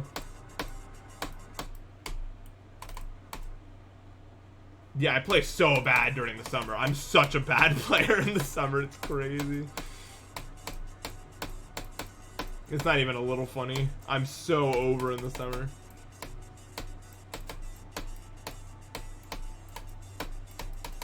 So yeah, once I'm done with that Destiny, I hope that my brain is going to want to make content instead of grinding something else. That's all I can hope. That's what it wants. I mean, I will always listen to my brain. That's the thing. Like, what it wants, I want, you know? That sounds like a weird thing to say. It sounds obvious, but, like, when I say my brain, I more mean my subconscious. Like, the part of me that, like, determines whether or not I'm actually happy or not. And if my subconscious and my conscious want different things, then it's bad. So usually I just like to do whatever the hell my subconscious says it wants to do. Right now it wants to grind, and that makes me happy. But I hope when I'm done with this, I'll want to make content, because that sounds like it would be good.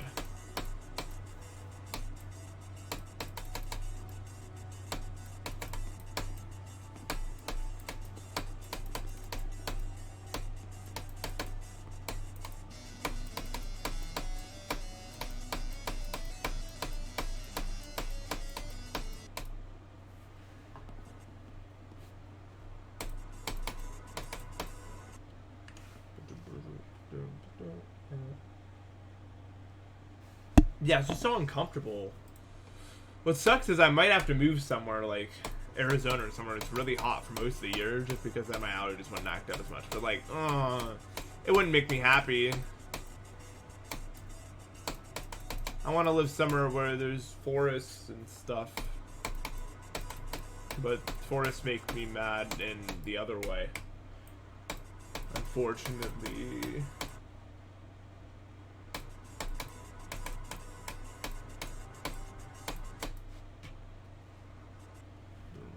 Yeah. Summer's also, especially when you go out to the beach and stuff like that. Make sure to put on sunscreen, guys. As an autistic, I hate sunscreen more than almost anything, but you have to do it. Like, I hate it with a passion not known before.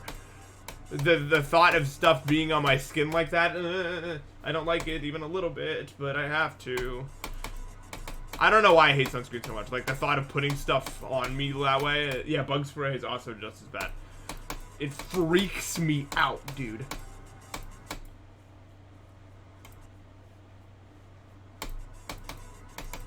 Like, whatever. I'm an adult. I deal with it. But, like, the internal voice is screaming. You know what I mean?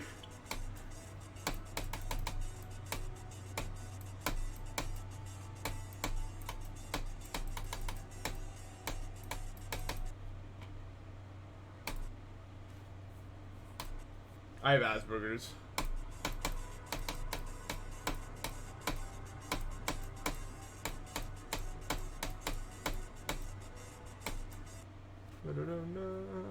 Yeah, bug spray just sucks. But you know what the worst part about bug spray is? You can't go back to indoor life until you shower. Like, there's nothing. You can't sit anywhere. You can't do anything. Same with sunscreen. Once that stuff goes on, you are outside until you're done.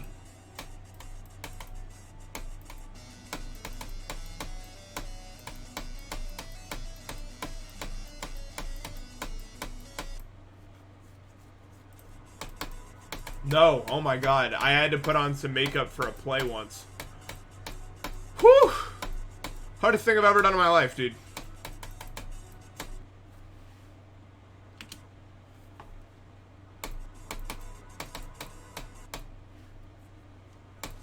It's so funny the things that I'm not willing to do. Or I'll do them, but I hate it. Like, the hardest thing I had to do for a play that once involved me dressing up in a Yeti suit and throwing snowballs at people, the hardest thing to do in that play was to eat Cool Whip, a single bite of it, in the play. That was by far the hardest part of the play that I was in. That was a fun role. That play was like a fever dream if you made it into a play. I didn't remember what the hell it was called. I just never remember names. Why did my brain not remember names? It'd be pretty useful if you could remember names, brain. Why do I have to remember every detail except for...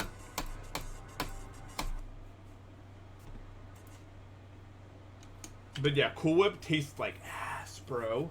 I hate it. Actually, that and then having to kiss someone was also really difficult for me for the same exact reason. Well, no, actually, no. Those are two extremely different reasons. But, like, I couldn't do that.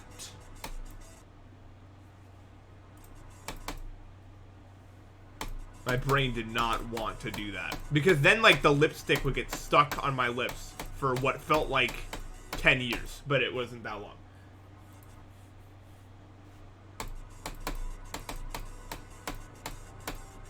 It was so bad. Yes, I had to kiss someone, which... Look, okay, try to envision it like you don't want that. That's so hard to do. But, like, imagine you had to go to someone and be like, yeah, you have to smash your lips against them.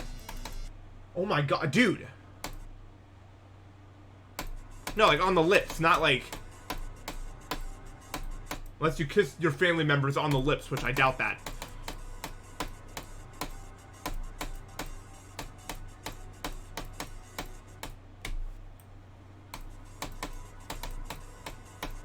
It was for a play.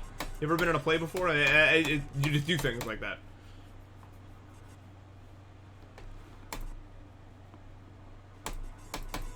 It was really bad for me. That's actually how I found out that I was ace. Because, like, she was really, like, conventionally attractive. So everyone's like, oh, you're so lucky. And I'm like, really? Because that's, like, the hardest part of the whole day. And then I thought about that more and I was like, huh. You know, Nathan, I think we need to have a talk. And then my brain laid out the news. You'd rather die than be in a play? I love being in a play, dude. No, the Yeti, I was like 8 different characters in that play. The play had something to do with... I don't even, like, it's so faint. It's like as faint as like a dream, like trying to recall a dream. But it was like these 3 girls were like in like some like unexplored continent in like the 1900s, and they were walking through the jungle, and the jungle was like making them start to go insane, and more insane stuff started happening, and I was the insane stuff every time in some different... Like, I was like a troll on a bridge at some point. I was a Yeti. I was several... Like, I was many different characters. And I was the insanity. Which was very fun. I don't remember the name. I wish I could remember the name. But it's long forgotten. Even though it was not necessarily that long ago. It was like 9th grade. 10th grade. 9th grade.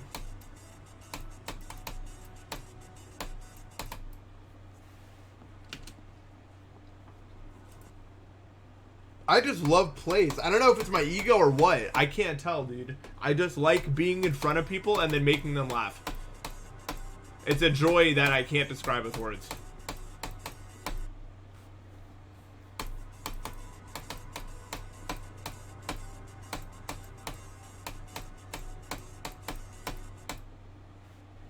There's just something about it to me.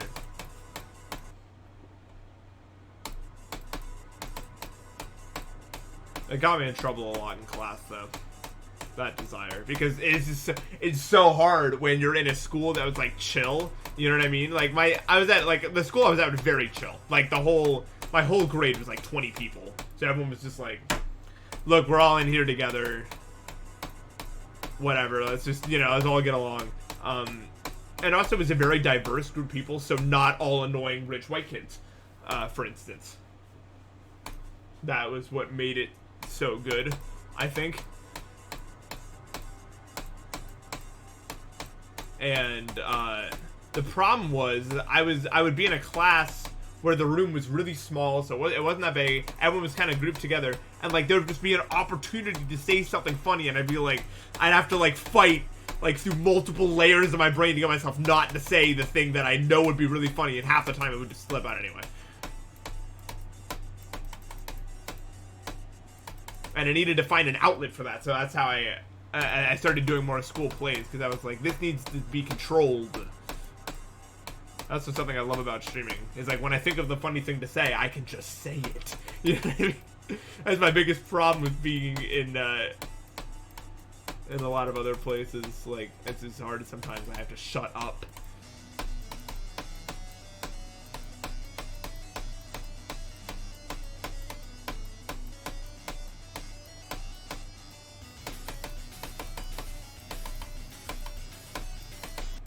Cool. My teacher, my drama teacher, was like the best person that I've ever met in my life. So, what funny things? The biggest problem was A push. That was the class that really got me there, because A push had a lot of material to work with, because Americans are stupid and we've always been stupid and we always will be stupid. So a lot of the stuff that happened in our history, there was a lot of jokes to be made. And also because my teacher was just genuinely funny. So my teacher would say something. This makes me sound like an asshole. Maybe I was kind of I don't know. But my teacher would say something funny, and then I would bounce off of her, and then she'd bounce off of me, and then it was so hard, because then it would be like we keep doing this. And then, you know, like 10 minutes is gone because we were on this elaborate joke bit thing.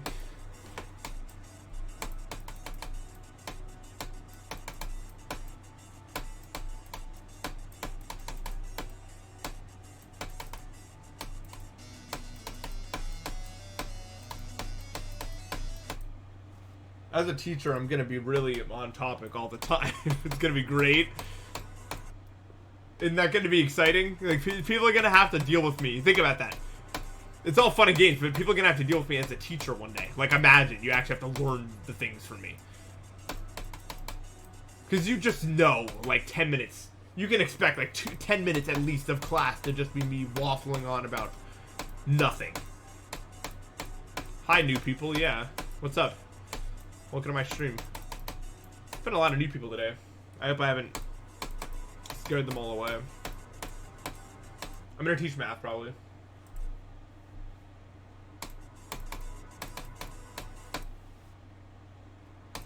I also just genuinely believe when you're entertained, you're engaged. And then you can trick people into learning.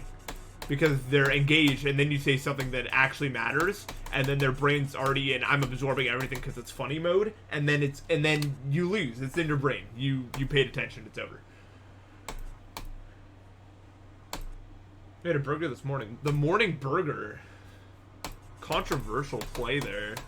How are we feeling about that one, chat?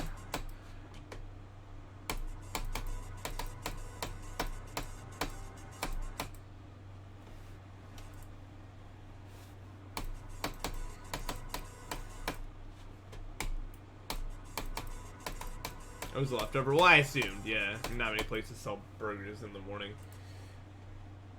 I'm not as against it as the people in chat are. I'll say that much.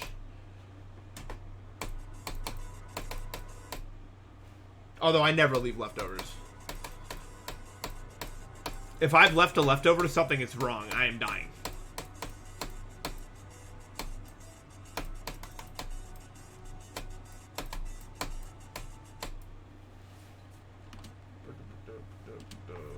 Yeah, I'm gonna be a college teacher, hopefully.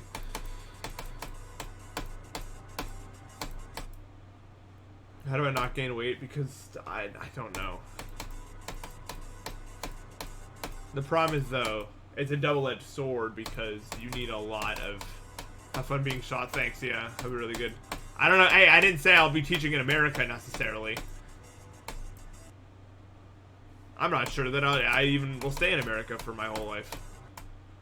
It's much more likely that I move to somewhere in Europe at some point in my life than I stay here for the whole time.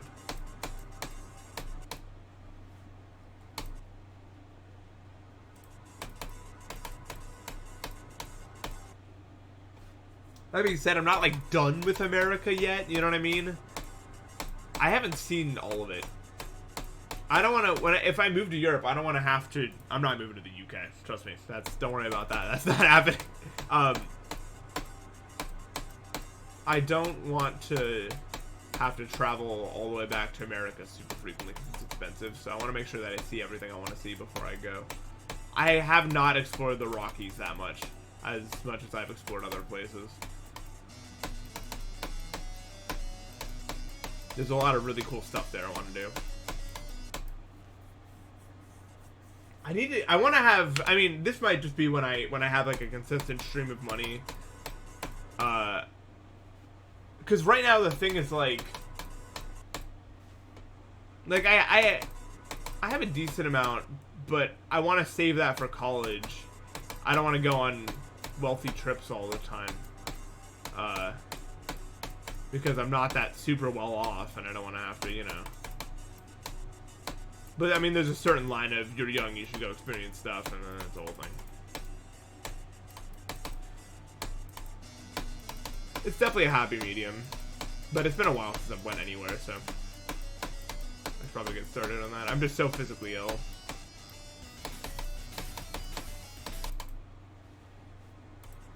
How is that possible? If I lived in Arizona, the Grand Canyon, once a month probably I'd go there. It's so cool.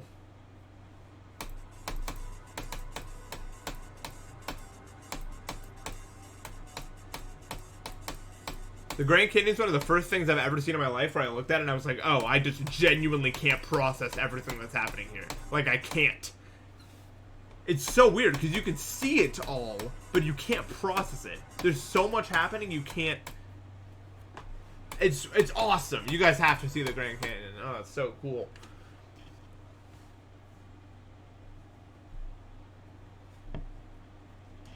Nice. Dude, the poor people have to manage the Grand Canyon dealing with people falling in, dude.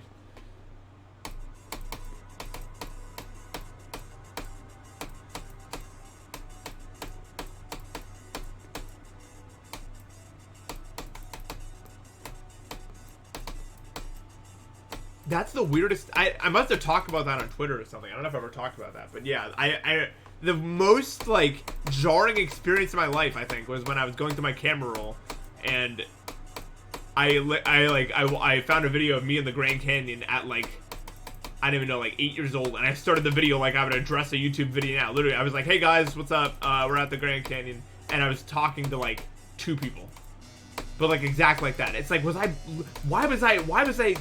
What? Like, it doesn't make any sense. I wasn't even allowed to watch YouTube. I had no exposure.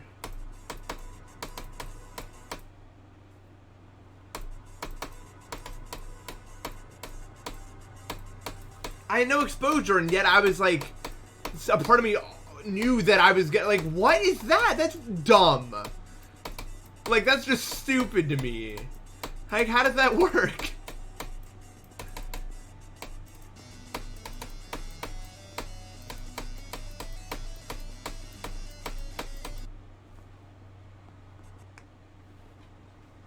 Forget serum.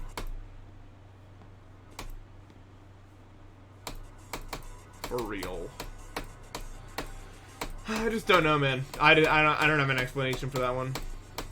I guess it's just literally my predisposition is to entertain, I think.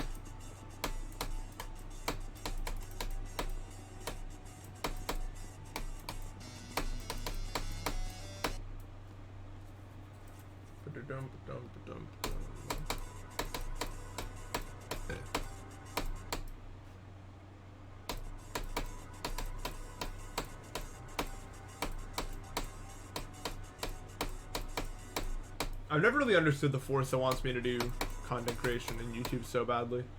Like, it doesn't, I don't care what people even think of me at all. Like, it's not like it's just like, it just feels like, it literally feels like there's no other way to say it other than it feels like I was born to do it, even though that's a dumbass answer, which it doesn't really justify anything. But it just feels that way. Like, it just simply feels like I'm doing the correct thing. And that's all there is to it. We can't talk about dreams. I've spent too much talking about dreams. That's the chat message that gets me sucked into the rabbit hole right there. But the answer is yes, I do. This level's really fun to grind. I don't mind doing it at all. It gets to the point pretty goddamn quickly, you know?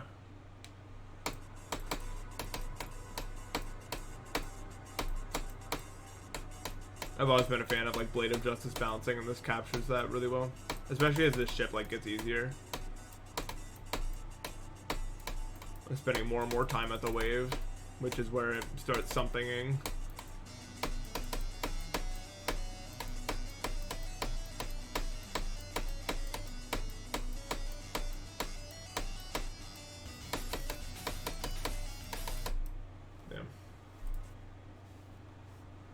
I mean, yeah, Dream should never have revealed his face. He messed up there. LOL.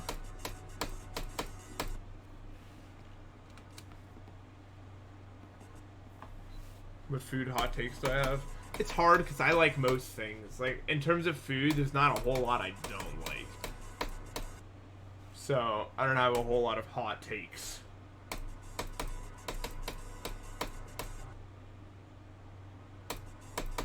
The only foods I 100% don't like are stuff like, I don't like chocolate, I don't like most candies. I like grapefruit now. I can't even say I don't like grapefruit. I just don't like chocolate and candies because they're too sweet. Stuff that's purely too sweet I don't rock with that sort of thing.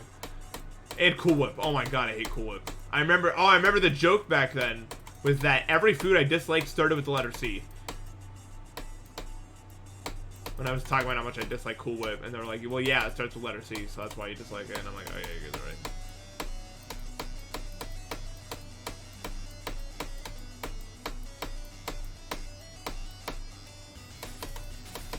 Back to jumping on these slopes for 3 hours, which is what I was doing for dress rehearsals all the time, by the way. Because for the play, they had these, like, inclined slopes, and I was like, we just need to jump around on these all the time. So I just did all the time. Cause I just like, if you guys have ever been a part of a play, what is it called the week before? Why is my memory so bad with remembering names of things? It's always been this way, so I'm not concerned, but it's like always been this way. Why can't I remember? Like the week before a play actually happens, you do like a week where you literally do it for like 8 hours. Like it becomes a full-time job to do the play.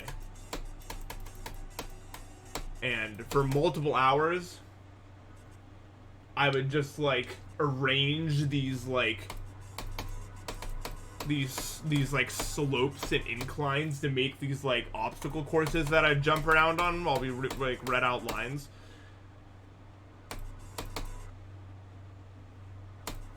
And that was always fun to me.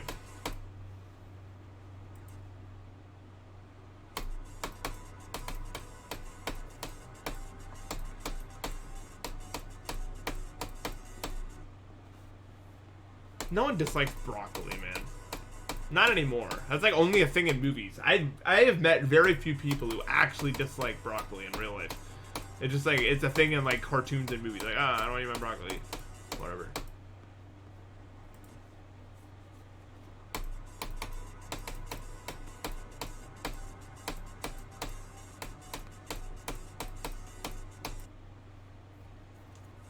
Yeah.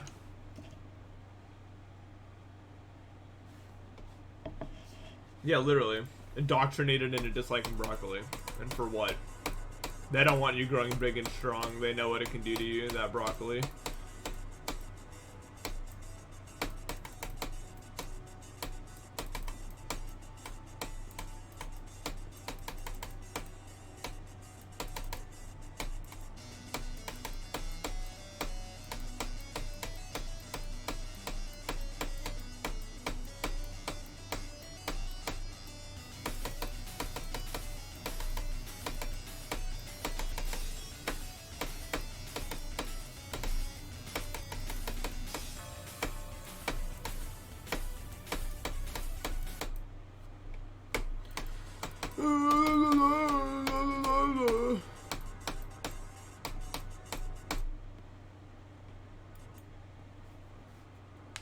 I've seen Cars.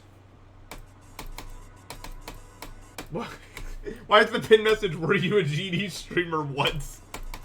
No, I've never tried that game. Oh, they're talking to you. You've never seen Cars? I saw Whiplash the other day. Literally, that's the most recent media piece I've watched. It is insanely good. To a level I didn't know that like a movie like that could be. Whiplash is if like the two voices in my head like went like and had hand-to-hand combat. That's how I feel about it. Because you'll notice both of them like fervently want to be the best, but approach it in entirely different ways. And I connected a lot with that. And it's a very,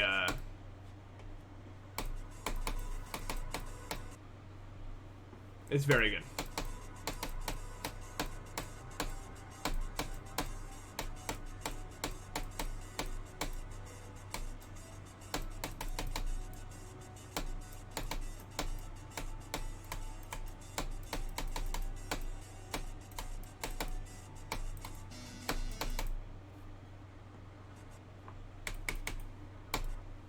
It didn't hit me as a like music. I'm not a musician. I don't know anything about that. It hit me as like a as someone who's very determined to reach the absolute heights of what they're doing at all times. It hit very hard, just like the struggles of all of that and what it really means to give up everything for it and all that. It was like literally watching my two brains. I don't usually like to make media all about me when I watch it, but like it felt like watching my two brain cells like go at it. And I was like, damn, a really good representation of this right now.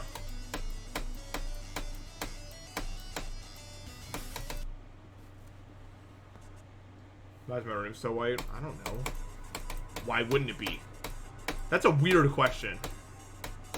That's like a question, what am I supposed to answer to it? I've not seen Kill Bill. I've actually heard really good stuff about it. Like, there's some questions that I feel like don't have answers.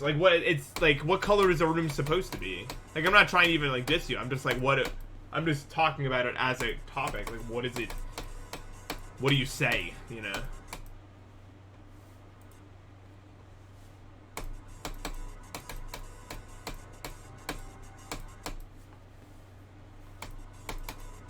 My room's like 68 degrees.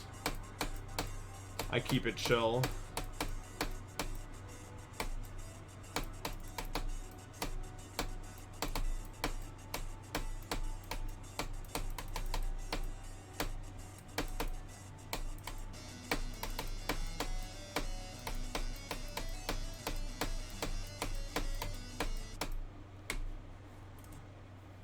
Yeah. I don't know, like, what to do, honestly.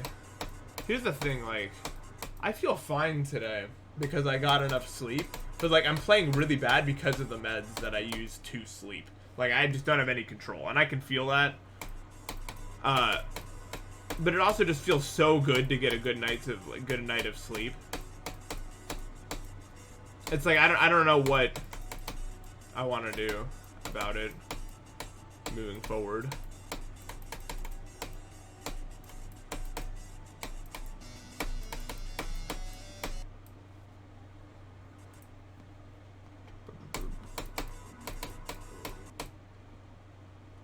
Because right now my life is just how I sleep. Like, literally that's my entire life, is trying to sleep and then not getting enough sleep, and it's a whole thing.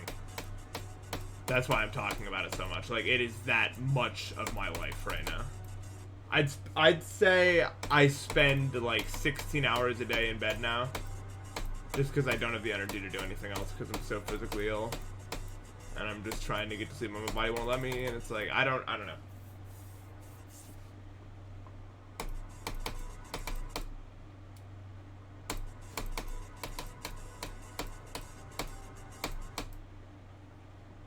I'll just give a quick recap for those who don't know. Basically, my sleep schedule got messed up because I got really sick for like 2 weeks, like 2 weeks ago.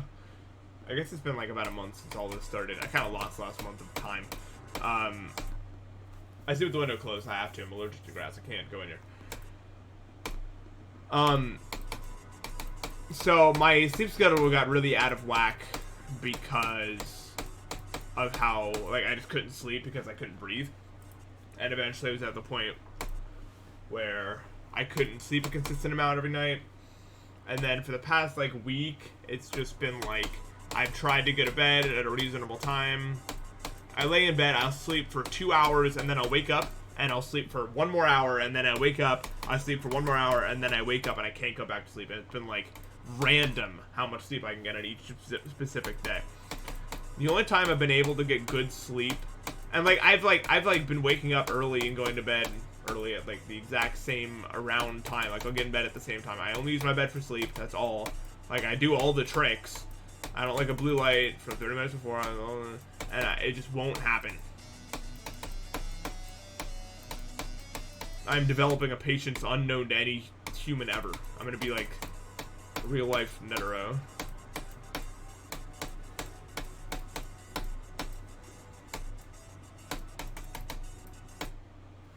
I wish I didn't have to though. Yeah, literally, like, I feel like I don't know, I just lie in bed sometimes for up to 6 hours a day trying my hardest to sleep, and I'm getting better at wasting that time.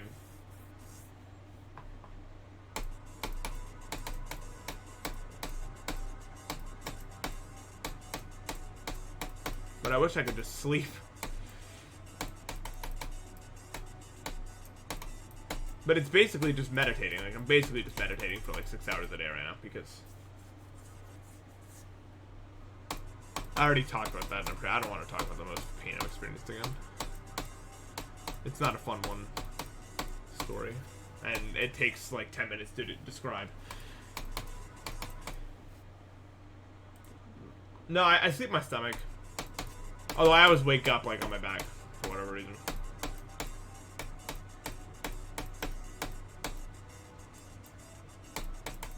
But yeah, my sleep is really bad right now, so I spend most of my day in bed at the moment. And the few hours I'm able to have the energy to do anything else, I'm usually streaming. And if I'm not streaming, I probably spent the whole day in bed. Right now, that's literally all I can do.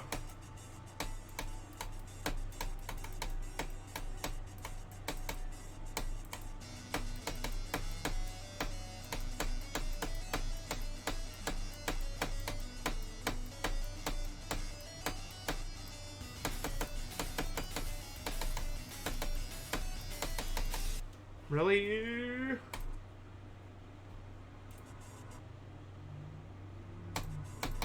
Yeah, I've tried to sleep on my back, but I can't get anywhere close. I don't know why. I have to fall asleep in my stomach. I sleep in cooler temperatures. I turn up the AC and turn off the heat. Background music doesn't help because it just, I can't actually, because if I do, like, I can get more tired, but I can't get any closer to sleeping. Like, actually, how much tired I am and then actually losing, like, consciousness. I can't sleep if there's any sort of audio playing. White noise, yes, but it doesn't help me any more than normal. I almost said divorced from again to explain something, which would have been times 5 in one stream.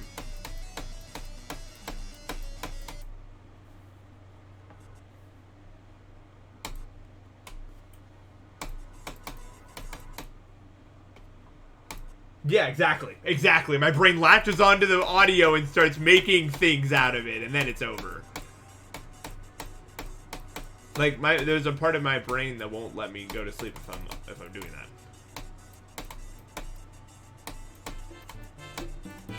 that. It's just simply how it go. Thanks for the sub, rares. I try having fake scenarios in my head all the time, yeah. I mean, the main tricks to go to bed easier is, like, just like while you're lying in bed, imagine stuff that you've done throughout the night, your favorite part of the day. Imagine up, like, fake scenarios. Just make something up. Literally just make something up. Just be like, imagine if I got into an argument with this person over this. What would the argument be like? That's a really easy one to do. Like, that exact prompt. Like, just imagine someone you know the conversation style of very well, and just imagine that they have some point, and then you're arguing that point against them. And if you can remember kind of how they talk. Counting sheep does not work.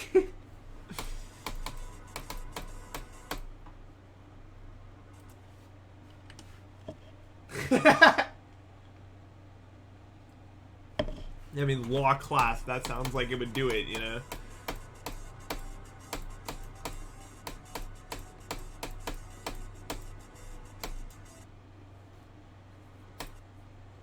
Imagining if you had superpowers really good. Imagine a place that you've been to that you'd like to be at, even.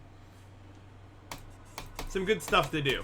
I have very good sleep hygiene. I think I have some sort of insomnia sleep disorder situation. I don't think that there's much I can do about it at this point.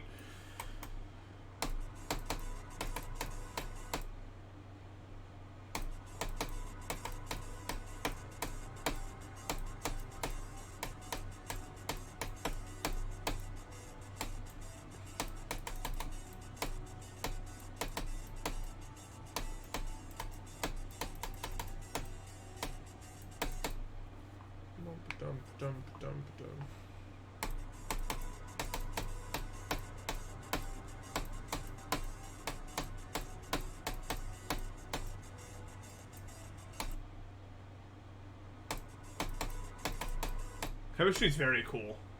Ah, you're a color assigner. Elements do have colors, yeah. I respect. That's why I like math so much, though, because I can assign colors to all the numbers in the different ways that the numbers interact with each other, and then when you group numbers together, those have different colors. And it's like this color interacts with this color.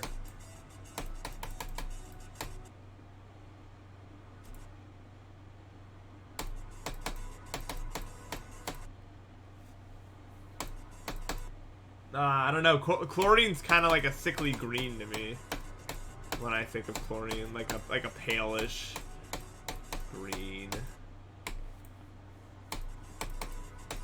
Math is not the worst subject. Banned.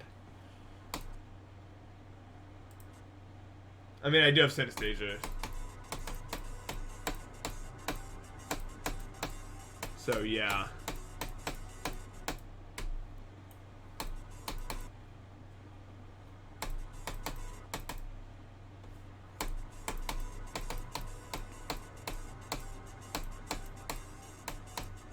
I don't know if it's actually separate from autism at all, or if they're just like, it's just another facet.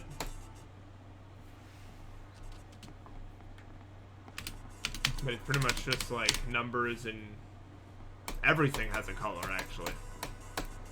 It depends on how pronounced that color is, but like I could look at any singular concept that exists, and there is a color automatically assigned to it that I can see in a way that isn't seeing. But it's like a layer added on to what's real. It's like a tint almost.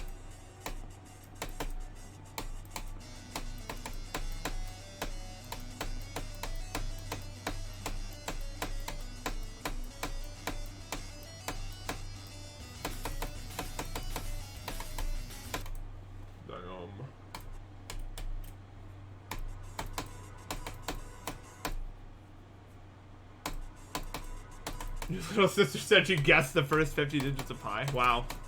Most what if she's right? What if she did? She just guessed all 50 of them. Rarest event in some time in human history ever. 50. Derivatives are red, integrals are blue.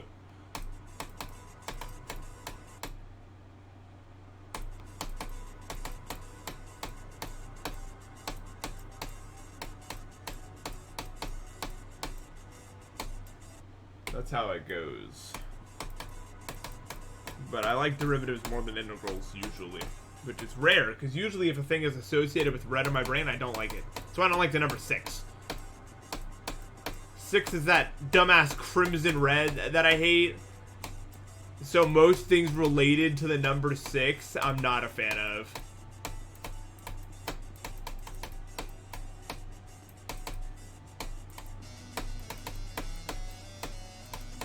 But I love 7. 7's like a really happy green. The 7 number related stuff is awesome. Okay. I think that it's my time to go and do other things. And by other things, I mean not much, but I'm getting tired. This was good. I didn't play well, but I'm gonna blame the meds because the med is they're really messing with my brain. Harry the Almighty Wombat, thank you for the sub. It's because the half-life of the med is literally 20 hours. So I don't know. Literally every single time I take that sleeping med, I play like ass the next day, and today was no exception. So I apologize for the ass gameplay, but I enjoyed hanging out with you guys very much. Very, very much. I had fun. I will raid someone.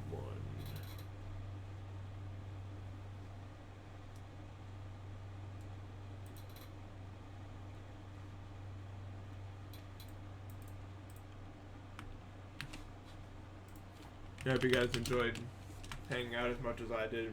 I'm glad I could get a stream out today. I was really upset with my body that I couldn't stream yesterday. So hopefully tomorrow is like today and that I can stream. If I don't take the sleeping med, I hope I can just sleep and then I can stream completely naturally tomorrow and hopefully get a new best. That's what I want. But, you know, we all can't have what we want. So I'll keep you guys updated. I'm sorry that I'm complaining so much nowadays. I really want to be better for you guys. So we on that grind. Alright, see you guys. Take care.